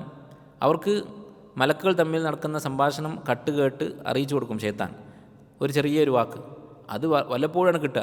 കാരണം മലക്കുകൾ സംസാരിക്കുന്നിടത്തേക്ക് ശൈത്താൻ ചെന്നാൽ, ജിന്നിൽപ്പെട്ട ശൈത്താൻ അവിടെ എത്തിയാൽ അള്ളാഹു തആല എറിഞ്ഞോടിക്കും. ആ ശൈത്താൻ ചത്തുപോകും അധികവും. അഥവാ അവൻ ജീവൻ നഷ്ടപ്പെടാതെ ബാക്കിയായാൽ എന്ത് ചെയ്യും? അത് അടുത്ത ശൈത്താന് കൊടുക്കും. അങ്ങനെ അത് ഭൂമിയിലെത്തും. ഈ വല്ലപ്പോഴും കിട്ടുന്ന വർഷത്തിലോ 10 വർഷത്തിലോ കിട്ടുന്ന ഒരു കളവ് കൊണ്ട് ജീവിക്കാൻ സാധിക്കുമോ? അല്ല, ഒരു വാർത്ത കൊണ്ട് ജീവിക്കാൻ സാധിക്കുമോ? ഇല്ല. ജോലിസിൻ്റെ അടുത്ത ദിവസം ആളുകൾ വന്നുകൊണ്ടിരിക്കുമല്ലോ. അപ്പോൾ വല്ലപ്പോഴും കിട്ടിയ ഈ കളവ് എന്ത് ചെയ്യും? വല്ലപ്പോഴും കിട്ടിയ ഈ വാർത്ത, കട്ടുകേട്ട ഈ വാർത്ത, അതിലേക്ക് കുറേ കളവുകൾ ആ കളവ് എന്ന് പറഞ്ഞാൽ പറയാൻ അവർക്ക് വളരെ വിദഗ്ധമായ രീതി ഉണ്ടാവും. എല്ലാ മനുഷ്യരുടെയും ജീവിതത്തിൽ സംഭവിക്കുന്ന കുറേ കാര്യങ്ങളൊക്കെ പറഞ്ഞിട്ട് അവരെന്ത് ചെയ്യും? പിന്നെ അവർ തന്നെ റിസർച്ച് ചെയ്ത് കണ്ടുപിടിച്ച കുറേ വിവരങ്ങളുണ്ടാവും. മുന്നിൽ വരുന്ന ആളെപ്പറ്റി അവർ തന്നെ ആളെ വിട്ട് കണ്ടുപിടിച്ച കാര്യങ്ങളൊക്കെ ഉണ്ടാവും. ഇതൊക്കെ കൂടി മിക്സ് ചെയ്തിട്ടാണ് ഇവരാളുകൾ കൊടുക്കുക. അങ്ങനെ എന്ത് ചെയ്യും? വല്ലപ്പോഴൊക്കെ ഇവർ പറയുന്ന പ്രവചനം സംഭവിക്കും. കാരണം പിശാച് കൊണ്ടുവന്ന് കൊടുത്ത വാർത്ത അവരുടെ കയ്യിലുണ്ട്. അപ്പോൾ ആളുകൾ എന്ത് ചെയ്യും? ഹദീസ് നബി സല്ലല്ലാഹു അലൈഹി വസല്ലം പറയാണ്, ഈ ഒരു സത്യം കാരണം, മലക്കുകളിൽ നിന്ന് അവർ പിശാച് വഴി നേടിയ ഈ ഒരു സത്യം കാരണം അവർ പറയുന്ന 100 കളവുകൾ ആളുകൾ വിശ്വസിക്കും. അപ്പോൾ ഇങ്ങനെയാണ് ജ്യോത്സ്യൻ്റെ, കാഹിൻ്റെ പ്രവർത്തനം. അതുപോലെ തന്നെയാണ് സാഹിറും. വല്ലപ്പോഴും പിശാച് ഇവരെ അനുസരിക്കും. സാഹിർ പറയുന്ന എല്ലാ കാര്യവും പിശാച് അനുസരിച്ചുകൊള്ളണമെന്നില്ല. ഇനി മറ്റൊരു കാര്യം, ഈ പിശാചും സാഹിറും തമ്മിൽ ഇടപാടിൽ ആരാണ് വലുത്? നമ്മൾ നേരത്തെ പറഞ്ഞു, വലുത് പിശാചാണ്. പിശാച് സാഹിറിനെയാണോ ഉപയോഗിക്കുന്നത്? സാഹിർ പിശാചിനാണ് ഉപയോഗിക്കുന്നത്? പിശാച് സാഹിറിനെയാണ് ഉപയോഗിക്കുന്നത് ആളുകളെ പഠിപ്പിക്കാൻ വേണ്ടിയിട്ട്. അല്ലാതെ സാഹിർ മറ്റേ ഈ കാർട്ടൂണിലൊക്കെ കാണുന്ന പോലെ കുടം തുറന്നിട്ട് അതിനൊരു ഭൂതം വരുന്നു, ഈ ഭൂതം ഇവനെ അനുസരിക്കുന്നു, അങ്ങനെയല്ല. ഇസ്ലാമിൽ നമ്മൾ വിശ്വസിക്കുന്നത് എന്താണ്? ഈ സാഹിർ അല്ലെങ്കിൽ ഈ ഷെയ്ത്താൻ സാഹിർ ഉപയോഗിച്ചുകൊണ്ട് ജനങ്ങളെ പഠിപ്പിക്കുകയാണ്. പിശാചാണ് അവിടെ മുകളിൽ നിൽക്കുന്നത്. അപ്പോൾ ഈ സാഹിർ പറയുന്നതെല്ലാം പിശാച് അനുസരിച്ചാൽ എന്താ സംഭവിക്കുക? ഈ സിഹറും അതുപോലെ ഷെയ്ത്താനെക്കുറിച്ച് ഖുർആനിലും ഹദീസിലും പറഞ്ഞ കാര്യങ്ങളൊക്കെ സത്യമാണ് എന്ന് വരും. അപ്പോൾ ആളുകൾ നന്നാവുകയാണ് ചെയ്യുക, കേടുവരികയാണ് ചെയ്യുക. ലോകത്തുള്ള സകല മനുഷ്യരും മുസ്ലിമാവും. ഒരു സാഹിർ സിഹർ ചെയ്യുന്നു, അതപ്പോൾ ഫലിക്കുന്നു എന്ന് വിചാരിക്കുക. എന്താ ഉണ്ടാവുക? ഖുർആനിലും സുന്നത്തിലും പറഞ്ഞ ഈ ഗൈബിയായ കാര്യങ്ങളൊക്കെ ഹക്കാണെന്ന് ആളുകൾ മനസ്സിലാക്കൂലേ? അതുകൊണ്ട് അതൊരിക്കലും ഒരു സാഹിർ, ഒരു പിശാച് സാഹിറിനെ കൊണ്ട് ചെയ്യിപ്പിക്കില്ല. അങ്ങനെ ആയാൽ പിന്നെ പരീക്ഷണത്തിൽ അർത്ഥമില്ല, ഗൈബിൽ വിശ്വസിക്കുക എന്നുള്ളതിൽ അർത്ഥമില്ല. വല്ലപ്പോഴും ഫലിച്ചേക്കാം. അങ്ങനെ ഫലിക്കും എന്നുള്ളതാണ് അഹ്ലുസുന്നത്തി വൽ ജമാഅത്തിൻ്റെ വിശ്വാസം. അതിൽ ഇജ്മാ ഉണ്ട്. ഷെയ്ഖുൽ ഇസ്ലാം ഇബ്നു തൈമിയ്യയും പല പണ്ഡിതന്മാരും കാര്യം പറഞ്ഞത് കാണാം. ഇനി മിൻ ശർരി നഫാസാത്തി ഫിൽ ഉഖദ്, കെട്ടുകൾ ഊതുന്ന പിശാചുക്കൾ എന്ന് പറഞ്ഞു. അപ്പോൾ ഇവിടെ നഫാസാത്ത് എന്ന് സ്ത്രീലിംഗമായിട്ട് ഉപയോഗിക്കാൻ കാരണം എന്താണ്? നഫ്സ് ഒരർത്ഥം, അതാണ് ശരിയായ അർത്ഥം. ചിലർ പറയുന്നത് കാണാം സ്ത്രീകളാണ് അധികം സിഹർ ചെയ്യുക എന്ന് പറയുന്നത് കാണാം. അതുകൊണ്ടാണ് സ്ത്രീലിംഗമായിട്ട് ഉപയോഗിച്ചത് നഫാസാത്ത് എന്ന് ഉപയോഗിക്കാൻ കാരണം. പക്ഷേ മറ്റൊരു അഭിപ്രായം ഇതാണ് കൂടുതൽ ശരിയായിട്ട് തോന്നുന്നത്. സിഹറിൻ്റെ ഫലിക്കുന്നത് ഈ ചെയ്യുന്ന ആളുടെ ദോഷത്തിനനുസരിച്ചാണ്. എത്ര മോശമാണോ ഈ വ്യക്തി അതിനനുസരിച്ച് സിഹർ ഫലിക്കും. കാരണം അത്രയും പിശാചിന് ഇഷ്ടമായിരിക്കും. അപ്പോൾ ഒരാൾ മോശമാകുന്നത് എപ്പോഴാണ്? അവൻ്റെ നഫ്സ് അല്ലെങ്കിൽ അവൻ്റെ റൂഹ് മോശമാകുമ്പോഴാണ്. അതൊക്കെ മുഅന്നസാണ്, റൂഹും നഫ്സൊക്കെ മുഅന്നസാണ്. അതുകൊണ്ടാണ് നഫാസാത്ത് എന്ന് ഉപയോഗിച്ചത്. അതുപോലെ തന്നെ ഈ കെട്ടിൻ്റെ സംഭവം നബി സല്ലല്ലാഹു അലൈഹി വസല്ലമക്ക് സിഹർ ചെയ്ത ഹദീസിൽ കാണാം. അതിൽ സിഹർ ചെയ്തത് എന്തായിരുന്നു? ഒരു ചീർപ്പ്, മുടി ചീകുന്ന ചീർപ്പും കുറച്ച് മുടിയും, ഒരു കെട്ട് മുടിയും, അതിലാണ് മന്ത്രം ചൊല്ലി ഊതിയിട്ട് കെട്ടുണ്ടാക്കിയിരിക്കുന്നത് ഈ മുടി കൊണ്ട്. അതൊരു കിണറ്റിലിട്ടിരിക്കുകയാണെന്ന് മലക്കുകൾ വന്ന് നബി സല്ലല്ലാഹു അലൈഹി വസല്ലം അറിയിച്ചു കൊടുത്തു. അങ്ങനെ അവിടെ പോയി അത് എടുത്തു കൊണ്ടുവന്നു. എന്നിട്ട് ഓരോ കെട്ടും അയക്കുമ്പോൾ ഫലക്കും നാസും ഓതിക്കൊണ്ടിരുന്നു. അങ്ങനെ ഓരോ കെട്ടായിട്ട് അയച്ചു. ഈ കെട്ടുകൾ അയച്ചു കഴിഞ്ഞപ്പോൾ 11 കെട്ടുകളായിരുന്നു. 11 ആയത്താണ് 2 സൂറത്തിലും കൂടി. അത് ഓതി കഴിഞ്ഞപ്പോൾ നബി സല്ലല്ലാഹു അലൈഹി വസല്ലമ കെട്ടഴിച്ച് വിട്ട ഒരാളെ പോലെ, കെട്ടിയിട്ടിരുന്ന ഒരാളെ അയച്ചു വിട്ടാൽ അയാൾ എഴുന്നേൽക്കുന്നത് പോലെ സുഖമായി എഴുന്നേറ്റു എന്ന് ഹദീസിൽ കാണാം. അപ്പോൾ കെട്ട് എന്നുകൊണ്ട് ഉദ്ദേശിക്കുന്നത് അതാണ്. ശരി നഫാസാത്തി ഫിൽ ഉഖദ്. നബി സല്ലല്ലാഹു അലൈഹി വസല്ലമ ഈ സംഭവത്തിൽ ഒരു വലിയ ഗുണപാഠം, നമ്മുടെ വിഷയമായിട്ട് നേരിട്ട് ബന്ധമില്ലെങ്കിലും മാതൃകയായിട്ടുള്ള ഒരു നടപടി സ്വീകരിച്ചത് കാണാൻ സാധിക്കും. ഈ സിഹർ ചെയ്തത് ആരാണ് എന്ന് മലക്കുകൾ നബി സല്ലല്ലാഹു അലൈഹി വസല്ലമയെ അറിയിച്ചു. ലബീദ് ഇബ്നു അൽ ആസം എന്ന് പറയുന്ന യഹൂദിയാണ്. ഈ വ്യക്തി പിന്നെയും നബി സല്ലല്ലാഹു അലൈഹി വസല്ലമയെ കാണാനൊക്കെ വരാറുണ്ടായിരുന്നു. നബി സല്ലല്ലാഹു അലൈഹി വസല്ലമ അദ്ദേഹത്തോട് ഒന്നും മിണ്ടിയില്ല. ആയിഷ റളിയല്ലാഹു അൻഹ നബി സല്ലല്ലാഹു അലൈഹി വസല്ലമയോട് ചോദിച്ചു, അല അഹറഖ്ത, അയാളെ പിടിച്ച് കത്തിച്ചുകൂടായിരുന്നോ എന്ന് പറഞ്ഞു. അതല്ലെങ്കിൽ ആ സിഹർ ചെയ്ത തോട്ടം, എന്തായാലും ഒരു കത്തിക്കുന്ന കാര്യം ആയിഷ റളിയല്ലാഹു തന്നെ പറയുന്നുണ്ട്. അപ്പം നബി സല്ലല്ലാഹു അലൈഹി വസല്ലം പറഞ്ഞത്, ഇന്നി കരിഹ്തു ഇന്നി ഫഖദ് ആഫാനില്ല, എനിക്ക് അല്ലാഹ് ആഫിയത്ത് നൽകി, ആ രോഗം മാറി, സിഹർ മാറിക്കിട്ടി. വകരിഹ്തു അൻ ഉസീറ അലന്നാസി ഷർറൻ, ജനങ്ങൾക്കിടയിൽ ഒരു കുഴപ്പമുണ്ടാക്കുന്നത് എനിക്കിഷ്ടമില്ല. എന്താണ് ഉദ്ദേശിക്കുന്നത്? ഈ ലബീദ് ബിൻ ആസമിനെ പിടിച്ച് ശിക്ഷ നടപ്പിലാക്കിയാൽ അതിനെപ്പറ്റി ഒരു കുഴപ്പം അവിടെ ഉണ്ടാകുമോ, അതിൻ്റെ അനന്തരഫലം യഹൂദികളുമായിട്ടൊരു യുദ്ധം വേണ്ടി വരുമോ, ഒരു പ്രശ്നമുണ്ടാകുമോ, അവരതിന് പ്രതികാരം ചെയ്യുമോ, ഇങ്ങനെയുള്ള ഒരു പ്രശ്നമുണ്ടാക്കുന്നത് ഒഴിവാക്കാൻ വേണ്ടി. അപ്പോൾ ഏതൊരു ശിക്ഷയും ഇസ്ലാമിലെ ഹുദൂദുകൾ, ശിക്ഷാ നിയമങ്ങൾ, അതുപോലെ ജിഹാദ്, ഈ വക കാര്യങ്ങളൊക്കെ മസാലിഹ് മഫാസിദ് നോക്കിയിട്ട്, അതിൻ്റെ ഗുണവും ദോഷവും നോക്കിയിട്ട് ചെയ്യേണ്ട കാര്യമാണ് എന്ന് ഈ സംഭവത്തിന് മനസ്സിലാക്കാം. അല്ല, അള്ളാഹിൻ്റെ റസൂലിനെയാണ് സിഹർ ചെയ്തിരിക്കുന്നത്. അത് പിടിക്കപ്പെട്ടിട്ടും നബി സല്ലല്ലാഹു അലൈഹി വസല്ലം അവിടെ ശിക്ഷ നടപ്പിലാക്കാതിരുന്നു. അതിന് അനന്തരഫലം എന്തായിരിക്കും എന്ന് ചിന്തിച്ചിട്ടും. അപ്പോൾ നമ്മുടെ നാട്ടിലൊക്കെ മുസ്ലിമീങ്ങൾ വളരെ ദുർബലമായിരിക്കുന്ന അവസ്ഥയിൽ ഉണ്ടാകുന്ന ഉപദ്രവങ്ങളും പ്രയാസങ്ങളും അതിന് ഉടനടി പ്രതികാരം ചെയ്യണം എന്ന് വിശ്വസിക്കുന്ന ആളുകളുണ്ട്. അങ്ങനെ ചെയ്താൽ എന്തായിരിക്കും സംഭവിക്കുക? അതിൻ്റെ പ്രത്യാഘാതം, അതിന് വില കൊടുക്കേണ്ടി വരിക എല്ലാ മുസ്ലിമീങ്ങളുമായിരിക്കും. നമ്മൾ ഉദ്ദേശിച്ച നന്മ എന്താണോ അതിനേക്കാൾ ഇരട്ടി ഇരട്ടി വലിയ തിന്മയായിരിക്കും സംഭവിക്കാൻ പോകുന്നത്. അപ്പോൾ ഏതൊരു പ്രവൃത്തിയും അതിൻ്റെ അനന്തരഫലം, അതിൻ്റെ ആഖിബത്ത് അതെന്താണ് എന്ന് ചിന്തിച്ചുകൊണ്ടായിരിക്കണം ചെയ്യേണ്ടത് എന്ന് നബി സല്ലല്ലാഹു അലൈഹി വസല്ലം ഈ സംഭവത്തിലൂടെ മാതൃക കാണിച്ചിട്ടുണ്ട്. അടുത്ത ആയത്ത്, ഒമിൻ ശർരി ഹാസിദിൻ ഇദാ ഹസദ്, ഹാസിദിൻ്റെ ഷെറിൽ നിന്ന്, ഇദാ ഹസദ് അവൻ അസൂയ കാണിക്കുമ്പോൾ. ഹാസിദ് എന്ന് പറഞ്ഞാൽ എന്താണ്? അസൂയക്കാരൻ. അസൂയ എന്ന് പറഞ്ഞാൽ എന്താ? അസൂയ എന്ന് പറഞ്ഞാൽ തമന്നി സവാലിൻ നിഅമതി അനിൽ ഗൈർ, നമ്മളല്ലാത്ത മറ്റൊരാളിൽ എന്തെങ്കിലും ഒരു നിഅമത്ത് കണ്ടാൽ, അള്ളാഹു നൽകിയ അനുഗ്രഹം കണ്ടാൽ അത് നീങ്ങിപ്പോകട്ടെ എന്ന് ആഗ്രഹിക്കുക. അതാണ് ഹസദ് എന്ന് പറയുന്നത്. ഹസദ് എന്ന് കേൾക്കുമ്പോൾ തന്നെ നമുക്കൊക്കെ പ്രയാസം തോന്നും. കാരണം നമുക്കൊക്കെ തോന്നാറുണ്ട്. അത് വിഷമിക്കേണ്ടതില്ല. കാരണം ഹസദ് തോന്നുക എന്നുള്ളത് മനുഷ്യപ്രകൃതത്തിൻ്റെ ഭാഗമാണ്. ഇബ്നു തൈമിയ്യ റഹിമഹുല്ലാഹ് ചില പണ്ഡിതന്മാർ ഉദ്ധരിച്ച് പറയുന്നത് കാണാം, മാ ഖല ജസദുൻ മിൻ ഹസദ്, ഹസദില്ലാത്ത ഒരു ജസദുമില്ല, ഒരു ശരീരവുമില്ല. വലാക്കിന്നൽ കരീമ യുഖ്ഫി, പക്ഷെ മാന്യന്മാരെന്ത് ചെയ്യും? അത് മറച്ചു വെക്കും. വല്ല ഈമ യുബദി, മാന്യന്മാരുടെ വിപരീതമാണ് ലഈം, വൃത്തികെട്ടവർ. അവരത് പുറത്ത് കാണിക്കും, അതിൻ്റെ അടിസ്ഥാനത്തിൽ പ്രവർത്തിക്കും, അല്ലെങ്കിൽ അത് മനസ്സിൽ കൊണ്ടു നടക്കും. ഇതാണ് വ്യത്യാസം. അപ്പോൾ അസൂയ തോന്നുക എന്നുള്ളത് മനുഷ്യൻ്റെ പ്രകൃതമാണ്. കാരണം എന്താ? എല്ലാ മനുഷ്യരും മത്സരബുദ്ധിയുള്ളവരാണ്. ഞാനായിരിക്കണം ഏറ്റവും മികച്ചവൻ എന്ന് ആഗ്രഹിക്കുന്നവരാണ്. അപ്പോൾ വേറൊരാൾ നമ്മളെക്കാൾ മികച്ചതായിട്ട് കാണുമ്പോൾ സ്വാഭാവികമായിട്ടും അസൂയ തോന്നും. പക്ഷേ പ്രശ്നം എന്താണ്? അങ്ങനെ മനസ്സിലൊരു തോന്നലുണ്ടായി, എന്തുകൊണ്ട് ഇവനിങ്ങനെ കിട്ടി, എന്തുകൊണ്ട് ഇവൻ എന്നെക്കാളും മെച്ചപ്പെട്ടു, അങ്ങനെ ഒരു തോന്നൽ നമ്മുടെ മനസ്സിലൂടെ കടന്നു പോകുന്നതിന് പ്രശ്നമില്ല. പക്ഷേ അതിങ്ങനെ മനസ്സിൽ കൊണ്ടു നടക്കുക, അവനൊന്ന് കഷ്ടപ്പെട്ടിരുന്നെങ്കിൽ, അവൻ്റെ അനുഗ്രഹം ഇല്ലാതായിരുന്നെങ്കിൽ എന്നിങ്ങനെ ആഗ്രഹിച്ചുകൊണ്ടേയിരിക്കുക. അതാണ് പ്രശ്നം. ഇത് നമുക്ക് ആശ്വാസം തരുന്നൊരു കാര്യമാണ്. കാരണം ഇതിൽ ആദ്യം പറഞ്ഞ അവസ്ഥ നമുക്കൊക്കെ ഉണ്ടാവാറുണ്ട്. ഇങ്ങനെ തോന്നുന്നതാണ് പ്രശ്നം എന്ന് എവിടെ നിന്നാണ് കിട്ടുന്നത്? ഒമിൻ ശർരി ഹാസിദിൻ ഇദാ ഹസദ്. ഒമിൻ ശർരി ഹാസിദ് എന്ന് മാത്രം പറഞ്ഞാൽ പോരെ? എന്തുകൊണ്ട് അത് പറഞ്ഞ് നിർത്തിയില്ല? ഇദാ ഹസദ് എന്ന് പ്രത്യേകം പറയാൻ കാരണം അതിൻ്റെ അപ്പുറത്തേക്ക് പോകുന്നതാണ് ഷെറ്. വെറുതെ ഒരു തോന്നലുണ്ടാകുന്നത് ഷെറല്ല എന്നർത്ഥം. അപ്പോൾ ഇങ്ങനെ ഈ പറഞ്ഞ ഷെറാകുന്ന തരത്തിലുള്ള ഹസദ്, അനുഗ്രഹം നീങ്ങിപ്പോകാൻ,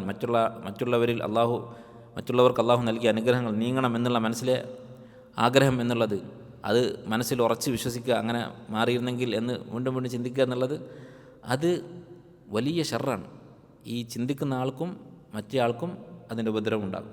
ചിന്തിക്കുന്ന ആൾ, അങ്ങനെ അസൂയ വെക്കുന്ന ആളെന്ന് പറഞ്ഞാൽ വളരെ വ്യക്തമാണ്, അവൻ ചെയ്യുന്ന വലിയ മാസിയത്താണ്.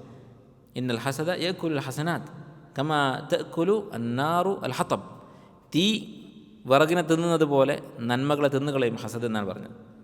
ഒരാളോട് നമുക്ക് അസൂയ തോന്നിയാൽ ഈ പറഞ്ഞ വിധത്തിൽ നമ്മുടെ മനസ്സിൽ ഉറച്ച ഒരു വിശ്വാസം, അവൻ്റെ അനുഗ്രഹങ്ങൾ നീങ്ങിപ്പോയിരുന്നെങ്കിൽ നന്നായിരുന്നു എന്നുള്ള അടിയുറച്ച ചിന്ത, അത് നമ്മുടെ മനസ്സിൽ കൊണ്ടു നടന്നാൽ നമ്മുടെ നന്മകൾ തീർന്നുകൊണ്ടേയിരിക്കും. ഹസദ് ഉള്ളിടത്തോളം കാലം നമ്മുടെ നന്മകൾ ഇല്ലാതെ കൊണ്ടേയിരിക്കും എന്നാണ്.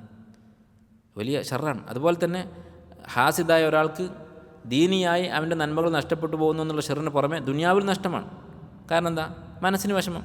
ഈ ലോകത്ത് മനുഷ്യനെ ഏറ്റവും കൂടുതൽ ആഗ്രഹിക്കുന്ന കാര്യം മനസ്സമാധാനമാണ്. ബാക്കിയുള്ള എല്ലാ കാര്യങ്ങളും മനസ്സമാധാനത്തിനുള്ള വസീലകൾ മാത്രമാണ്. സമ്പത്ത് നമ്മൾ ആഗ്രഹിക്കുന്നു, എന്തിനാണ്? സമാധാനമായിട്ട് ജീവിക്കണം. ആ സമാധാനം ഇല്ലാതായി അസൂയക്കാരന്, പിന്നെന്തിനാണ് അസൂയ വെക്കുന്നത്? അപ്പോൾ ഏറ്റവും വലിയ അനുഗ്രഹം, ഏറ്റവും വലിയ സുഖം നഷ്ടപ്പെടുത്തിക്കൊണ്ടാണ് അസൂയ എന്ന് പറയുന്ന ഈ അവസ്ഥയിലേക്ക് പോകുന്നത്. ഞാനൊരാൾ പറയുന്നത് കേട്ടിട്ടുണ്ട്, ഒരു ഷെയ്ഖ്, വിശ്വസ്തനായ ഒരാൾ, ഒരു സ്ത്രീകൾക്കിടയിൽ അസൂയ കുറച്ച് കൂടുതലായിരിക്കും എന്നാണ് പറയപ്പെടുന്നത്. ഒരു സ്ത്രീ അവരുടെ അയൽവാസി ഒരു പുതിയ കാറ് വാങ്ങി, അതിൻ്റെ പേരിൽ 2 ദിവസം രോഗിയായി കിടന്നു. ആൾക്കാരൊക്കെ വന്ന് വിസിറ്റ് ചെയ്യാൻ തുടങ്ങി അവരെന്നാണ്. കിടപ്പിലായിപ്പോയി 2 ദിവസം. ദരിദ്രരല്ല, അദ്ദേഹം പറയുന്നത്, ഷെയ്ഖ് പറയുന്നത് അത്യാവശ്യം ഉള്ള ആൾക്കാരാണ്. എന്നിട്ട് കുറച്ചുകൂടി മുന്തിയൊരു കാറ് അയൽവാസി വാങ്ങിയപ്പോൾ അത് കണ്ട് 2 ദിവസം കിടപ്പ്. ഇങ്ങനെയാണ് അസൂയക്കാരൻ്റെ അവസ്ഥ. അപ്പോൾ ദുനിയാവിലും അവർക്ക് നഷ്ടമാണ്. ചില പണ്ഡിതന്മാർ പറയുന്നത് കാണാം, അസൂയ എന്ന് പറഞ്ഞാൽ ഗമ്മുൻ ലാ സവാബ ഫീഹി, കൂലിയില്ലാത്ത മനോവിഷമം. അല്ല, ഒരു മുഅ്മിന് മനസ്സിന് വിഷമം ഉണ്ടായാൽ അതിന് വരെ കൂലിയാണെന്നാണ്. ഒരു ദുഃഖമോ മനസ്സിലെ വിഷമമോ മുള്ളു കുത്തുന്നത് വരെ പ്രതിഫലമാണെന്നാണ്. പക്ഷെ പ്രതിഫലമില്ലാത്ത ടെൻഷനാണ് അസൂയക്കാരൻ്റെ ടെൻഷൻ എന്ന് പറയുന്നത്. അപ്പോൾ ദുനിയാവിലും നഷ്ടം, ദീനിൽ നമ്മുടെ ഹസനാത്തുകൾ നഷ്ടപ്പെട്ടു പോകുന്നു. ഇതാണ് അസൂയക്കാരൻ്റെ അവസ്ഥ. അതിൽ നിന്ന് രക്ഷപ്പെടാൻ എന്താണ് ചെയ്യേണ്ടത്? അതായത് നമ്മുടെ മനസ്സിൽ അസൂയ വരാതിരിക്കാൻ എന്താണ് ചെയ്യേണ്ടത്? ഒന്നാമത് നമ്മൾ ചിന്തിക്കുക, ഈ നിഅമത്ത് ഈ പറയുന്ന വ്യക്തി ഉണ്ടാക്കിയതല്ല. നമ്മുടെ സുഹൃത്ത്, നമ്മൾ ഒരുമിച്ച് ദരിദ്രരായി ജീവിച്ചതാണ്, പെട്ടെന്ന് അവൻ പണക്കാരനായി. അവൻ പണക്കാരനാവാൻ അവൻ തീരുമാനിച്ചതല്ല, അള്ളാഹു തീരുമാനിച്ചതാണ്. അതാദ്യം മനസ്സിൽ ഉറപ്പിക്കുക. നമുക്കറിയാവുന്ന കാര്യമാണെങ്കിലും നമ്മൾ അശ്രദ്ധയിലായി പോകുന്ന കാര്യമാണ്. ഇവനിത് കൊടുത്തതാരാണ്? അള്ളാഹുവാണ്. അപ്പോൾ അള്ളാഹുവിൻ്റെ ഫضലാണ് എന്ന് ചിന്തിക്കുക. എന്നിട്ട് എന്ത് ചെയ്യുക? അള്ളാഹുവിനോട് ചോദിക്കുക. അതേപോലെയുള്ളത് നമുക്ക് തരാനും അവന് കൊടുത്തതിൽ ബർക്കത്ത് ചെയ്യാനും.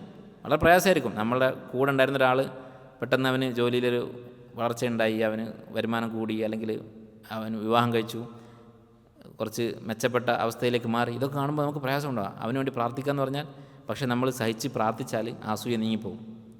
മാത്രമല്ല, മലക്കുകൾ എന്ത് പറയും? വലക ബിൽ മിഥൽ, നിനക്കും അതുപോലെ ഉള്ളത് കിട്ടട്ടെ എന്ന് മലക്ക് പറയുകയും ചെയ്യും. അപ്പോൾ ഈ അനുഗ്രഹം കിട്ടിയ ആൾക്ക് വേണ്ടി പ്രാർത്ഥിക്കുക, ഇത് അള്ളാഹുവിൽ നിന്നുള്ളതാണ് എന്ന് വിശ്വസിക്കുക. അതുപോലെ നമുക്കും കിട്ടാൻ വേണ്ടി അള്ളാഹുവിനോട് പ്രാർത്ഥിക്കുക. ഇത് അള്ളാഹുവിൽ നിന്നുള്ളതാണെങ്കിൽ അള്ളാഹുവിൻ്റെ തന്നെ ചോദിച്ചാൽ പോരെ.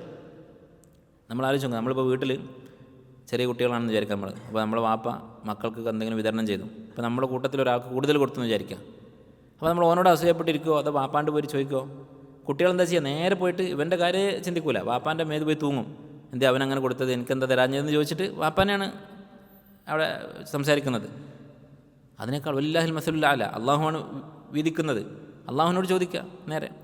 അതുകൊണ്ടാണ് അള്ളാഹു സുബ്ഹാനഹു വ തആല പറയുന്നത്, വലാ തതമന്നൂ, നിങ്ങൾ ആഗ്രഹിക്കരുത്, മാ ഫദ്ദലല്ലാഹു ബിഹി ബഅദകും അലാ ബഅദ്, നിങ്ങളിൽ ചിലർക്ക് മറ്റു ചിലരെക്കാളും അള്ളാഹു ശ്രേഷ്ഠതയായി ഫضലായി നൽകിയ കാര്യം നിങ്ങൾ പരസ്പരം ആഗ്രഹിക്കരുത്. എന്ന് പറഞ്ഞാൽ അവൻ്റേത് നീങ്ങിപ്പോകണമെന്നും അതുപോലെ തന്നെ അതെന്തുകൊണ്ട് എനിക്ക് കിട്ടിയില്ല എന്നുള്ള ആ വിഷമത്തോടു കൂടിയുള്ള ആഗ്രഹത്തെക്കുറിച്ചാണ് പറയുന്നത്. വസ്അലുല്ലാഹ മിൻ ഫضലിഹി, അള്ളാഹുവിനോട് നിങ്ങൾ ചോദിക്കുക. ഇന്നല്ലാഹ ഖാന ബികുല്ലി ഷൈഇൻ അലീമ. നമുക്ക് നിങ്ങൾ ഈ ആയത്ത് വളരെ മനോഹരമായ ആയത്താണ് സൂറത്തുൻ നിസായിൽ. വലാ തതമന്നു മാ ഫദ്ദലല്ലാഹു ബിഹി ബഅദകും അലാ ബഅദ്, അള്ളാഹു നൽകിയ ശ്രേഷ്ഠതകൾ അതിങ്ങനെ ഇങ്ങോട്ട് വരണം എന്ന് ആഗ്രഹിച്ച് അതിൽ വിഷമിച്ചിരിക്കരുത്. ലിർരിജാലി നസീബും മിമ്മ ഇക്തസബു വലിന്നിസാഇ നസീബും മിമ്മ ഇക്തസബൻ, അനന്തര സ്വത്തിനെക്കുറിച്ച് പറയുന്ന സൂറത്താണ്. അപ്പോൾ അനന്തര സ്വത്ത് വീതിക്കുമ്പോൾ ആണുങ്ങൾക്ക് കൂടുതൽ കിട്ടിയിട്ടുണ്ടാവും, പെണ്ണുങ്ങൾക്ക് കുറച്ച് കുറവായിരിക്കും. സാധാരണഗതിയിൽ സഹോദരങ്ങൾക്കും സഹോദരിമാർക്കും ഇടയിൽ നോക്കുമ്പോൾ അങ്ങനെ ആയിരിക്കും. അപ്പോൾ അത് അള്ളാഹു തീരുമാനിച്ചതാണ്, അള്ളാഹുവിൽ നിന്നുള്ളതാണ്. വസ്അലുല്ലാഹ മിൻ ഫദ്ലിഹി, അള്ളാഹുവിനോട് നിങ്ങൾ ചോദിക്കുക ഇതുപോലെ കൂടുതൽ തരാൻ വേണ്ടി. ഇന്നല്ലാഹ ഖാന ബികുല്ലി ഷൈഇൻ അലീമ. ഇനി ചോദിച്ചിട്ട് കിട്ടിയിട്ടില്ലെങ്കിലോ? അതാണ് അവസാനത്തെ അവസ്ഥ. ചോദിച്ചു പക്ഷെ കിട്ടിയിട്ടില്ല, അവൻ പിന്നെയും വളർന്നുകൊണ്ടിരിക്കുകയാണ്, ഞാൻ ചോദിച്ചുകൊണ്ടേയിരിക്കുന്നു. ഇന്നല്ലാഹ ഖാന ബികുല്ലി ഷൈഇൻ അലീമ, അള്ളാഹു അലീമാണ്. അള്ളാഹുവിനറിയാം നിനക്ക് തന്നാൽ ചിലപ്പോൾ ശരിയാവില്ല, അവന് കൊടുക്കുന്നത് നല്ലതായിരിക്കും, നിനക്ക് തരാതിരിക്കുന്നതായിരിക്കും നിനക്ക് നല്ലത് എന്ന് അള്ളാഹുവിനറിയാം. ഒരു ഹദീസിൽ കാണാം, അള്ളാഹു തആല ചില ആളുകൾക്ക് ദുനിയാവ് തടയും, നിങ്ങൾ രോഗികളായ നിങ്ങളുടെ വീട്ടുകാർക്ക് ഭക്ഷണം തടയുന്നത് പോലെ.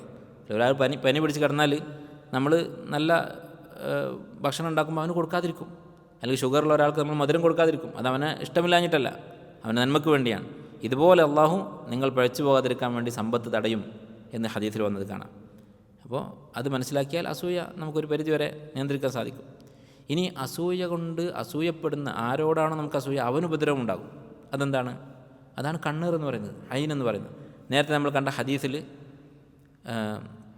നബി സല്ലല്ലാഹു അലൈഹി വസല്ലം ഇസ്തിആദത്ത് നടത്തിയിരുന്ന ഹദീസ് അബൂ സഈദ് അൽ ഖുദരിയിൽ നിന്ന് ഇമാം തിർമിദി ഉദ്ധരിച്ച ഹദീസ് ഷെയ്ഖ് അൽബാനി റഹിമഹുല്ലാഹ് സ്വഹീഹാക്കിയിട്ടുള്ളതാണ്. അതിലെന്താണ് പറഞ്ഞത്? നബി സല്ലല്ലാഹു അലൈഹി വസല്ലം മിൻ ഷർരിൽ ജിന്നി വ ഐനിൽ ഇൻസാൻ, ജിന്നിൻ്റെ ഷറിൽ നിന്നും മനുഷ്യരുടെ കണ്ണറിൽ നിന്നും കാവൽ തേടാറുണ്ടായിരുന്നു. അപ്പോൾ നബി സല്ലല്ലാഹു അലൈഹി വസല്ലം കാവൽ തേടുന്നതാണ് കണ്ണറിൽ നിന്നും.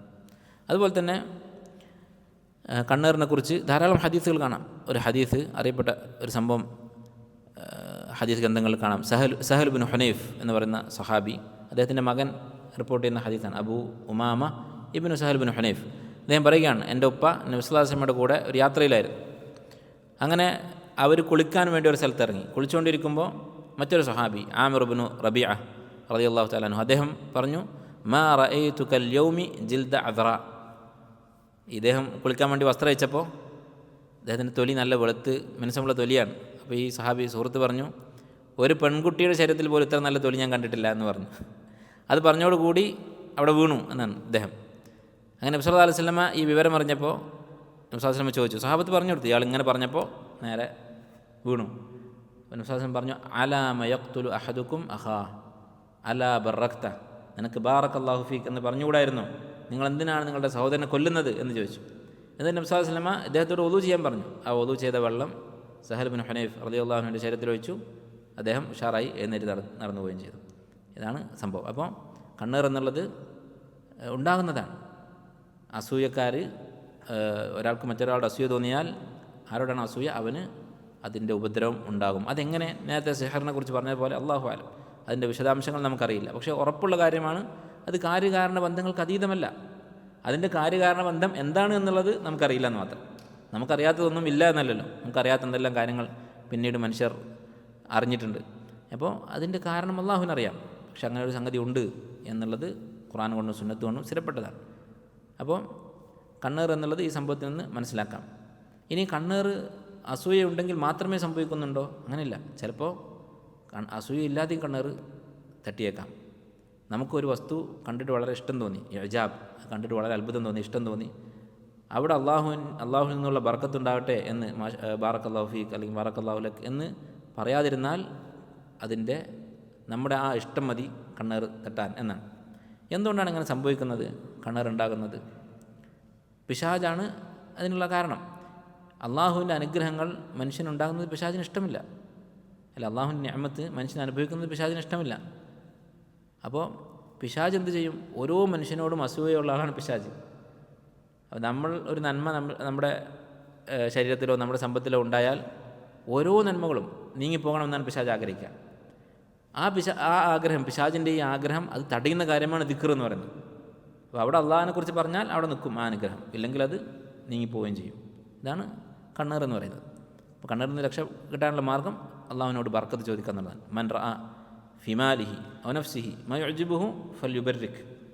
ആരെങ്കിലും സ്വന്തം ശരീരത്തിൽ, അല്ലേ, നമ്മളെ കണ്ണാടി നോക്കിയപ്പോൾ മാഷാ അല്ലാഹ് നല്ല ഭംഗിയുണ്ട്, അപ്പോൾ അല്ലാഹു മുബാരിക് എന്ന് പറയുക. അല്ലെങ്കിൽ നമ്മുടെ മക്കൾ, നമ്മുടെ സമ്പത്ത്, അങ്ങനെ എന്തൊരു സാധനം അതിൽ ഒരു ഖൈർ കണ്ടാൽ, ഇഷ്ടം തോന്നിയാൽ ഫൽയുബർരിക്, ബർക്കത്തിന് വേണ്ടി പ്രാർത്ഥിക്കട്ടെ എന്നാണ് വിശ്വാസം പഠിപ്പിച്ചത്. അപ്പോൾ ഇതാണ് ഈ ആയത്തുകളുടെ അർത്ഥങ്ങൾ. ഇനി ഈ ആയത്തിൽ പറഞ്ഞ, അല്ലെങ്കിൽ ഈ സൂറത്തിൽ പറഞ്ഞ 3 ഷർറുകൾ പൊതുവായി എല്ലാ ഷർറിൽ നിന്നും ഇസ്തിആദത്തിന് വേണ്ടി പഠിപ്പിച്ചു.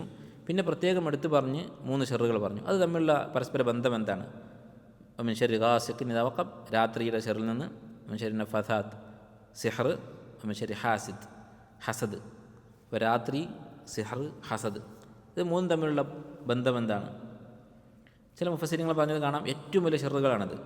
കണ്ണേറും അതുപോലെ തന്നെ സിഹർ എന്നൊക്കെ പറയുന്നത് വലിയ ഷർറുകളാണ്. മറ്റൊരു അഭിപ്രായം ചില മുഫസ്സിരിങ്ങൾ പറഞ്ഞിട്ടുള്ളത്, ഈ 3ഉം രഹസ്യമായി സംഭവിക്കുന്ന കാര്യങ്ങളാണ്. അല്ലെ, രാത്രി എന്ന് പറഞ്ഞാൽ നമ്മൾ ഉറങ്ങിക്കിടക്കുന്ന സമയത്ത് ഉണ്ടാകുന്ന ഷർറുകളാണ്. സിഹർ, ഹസദ് ഒന്നും നമുക്ക് നേർക്കുനേരെ കാണാത്ത സംഗതികളാണ്. ചിലപ്പോൾ നമ്മുടെ ആത്മാർത്ഥ സുഹൃത്തിൻ്റെ കണ്ണേറായിരിക്കും നമുക്ക് തട്ടിയിട്ടുണ്ടാവുക. അതുകൊണ്ട് പ്രത്യേകം അള്ളാഹുവിൻ്റെ കാവൽ കിട്ടിയാൽ മാത്രമേ ഇതിൽ നിന്ന് രക്ഷപ്പെടാൻ സാധിക്കുകയുള്ളൂ. അതുകൊണ്ട് ഈ സൂറത്തുകൾ, അതുകൊണ്ടാണ് ഇത് ആവർത്തിച്ച് ഓതാൻ പറഞ്ഞത്.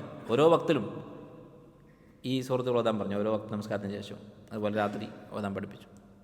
അതുപോലെ തന്നെ മറ്റൊരു ഫായിദ ഈ സൂറത്തുമായി ബന്ധപ്പെട്ട് ചില മുഫസ്സിരിങ്ങൾ പറഞ്ഞിട്ടുള്ളത്, ഈ സൂറത്തിൽ ഈ 2 സൂറത്തുകളും 3 സൂറത്തും, ഖുൽ ഹുവല്ലാഹു അഹദ്, ഖുൽ അഊദു ബിറബ്ബിൽ ഫലഖ്, ഖുൽ അഊദു ബിറബ്ബിൻ നാസ്, ഈ 3 സൂറത്തുകളിലും ഖുൽ എന്നുകൊണ്ടാണ് തുടങ്ങുന്നത്.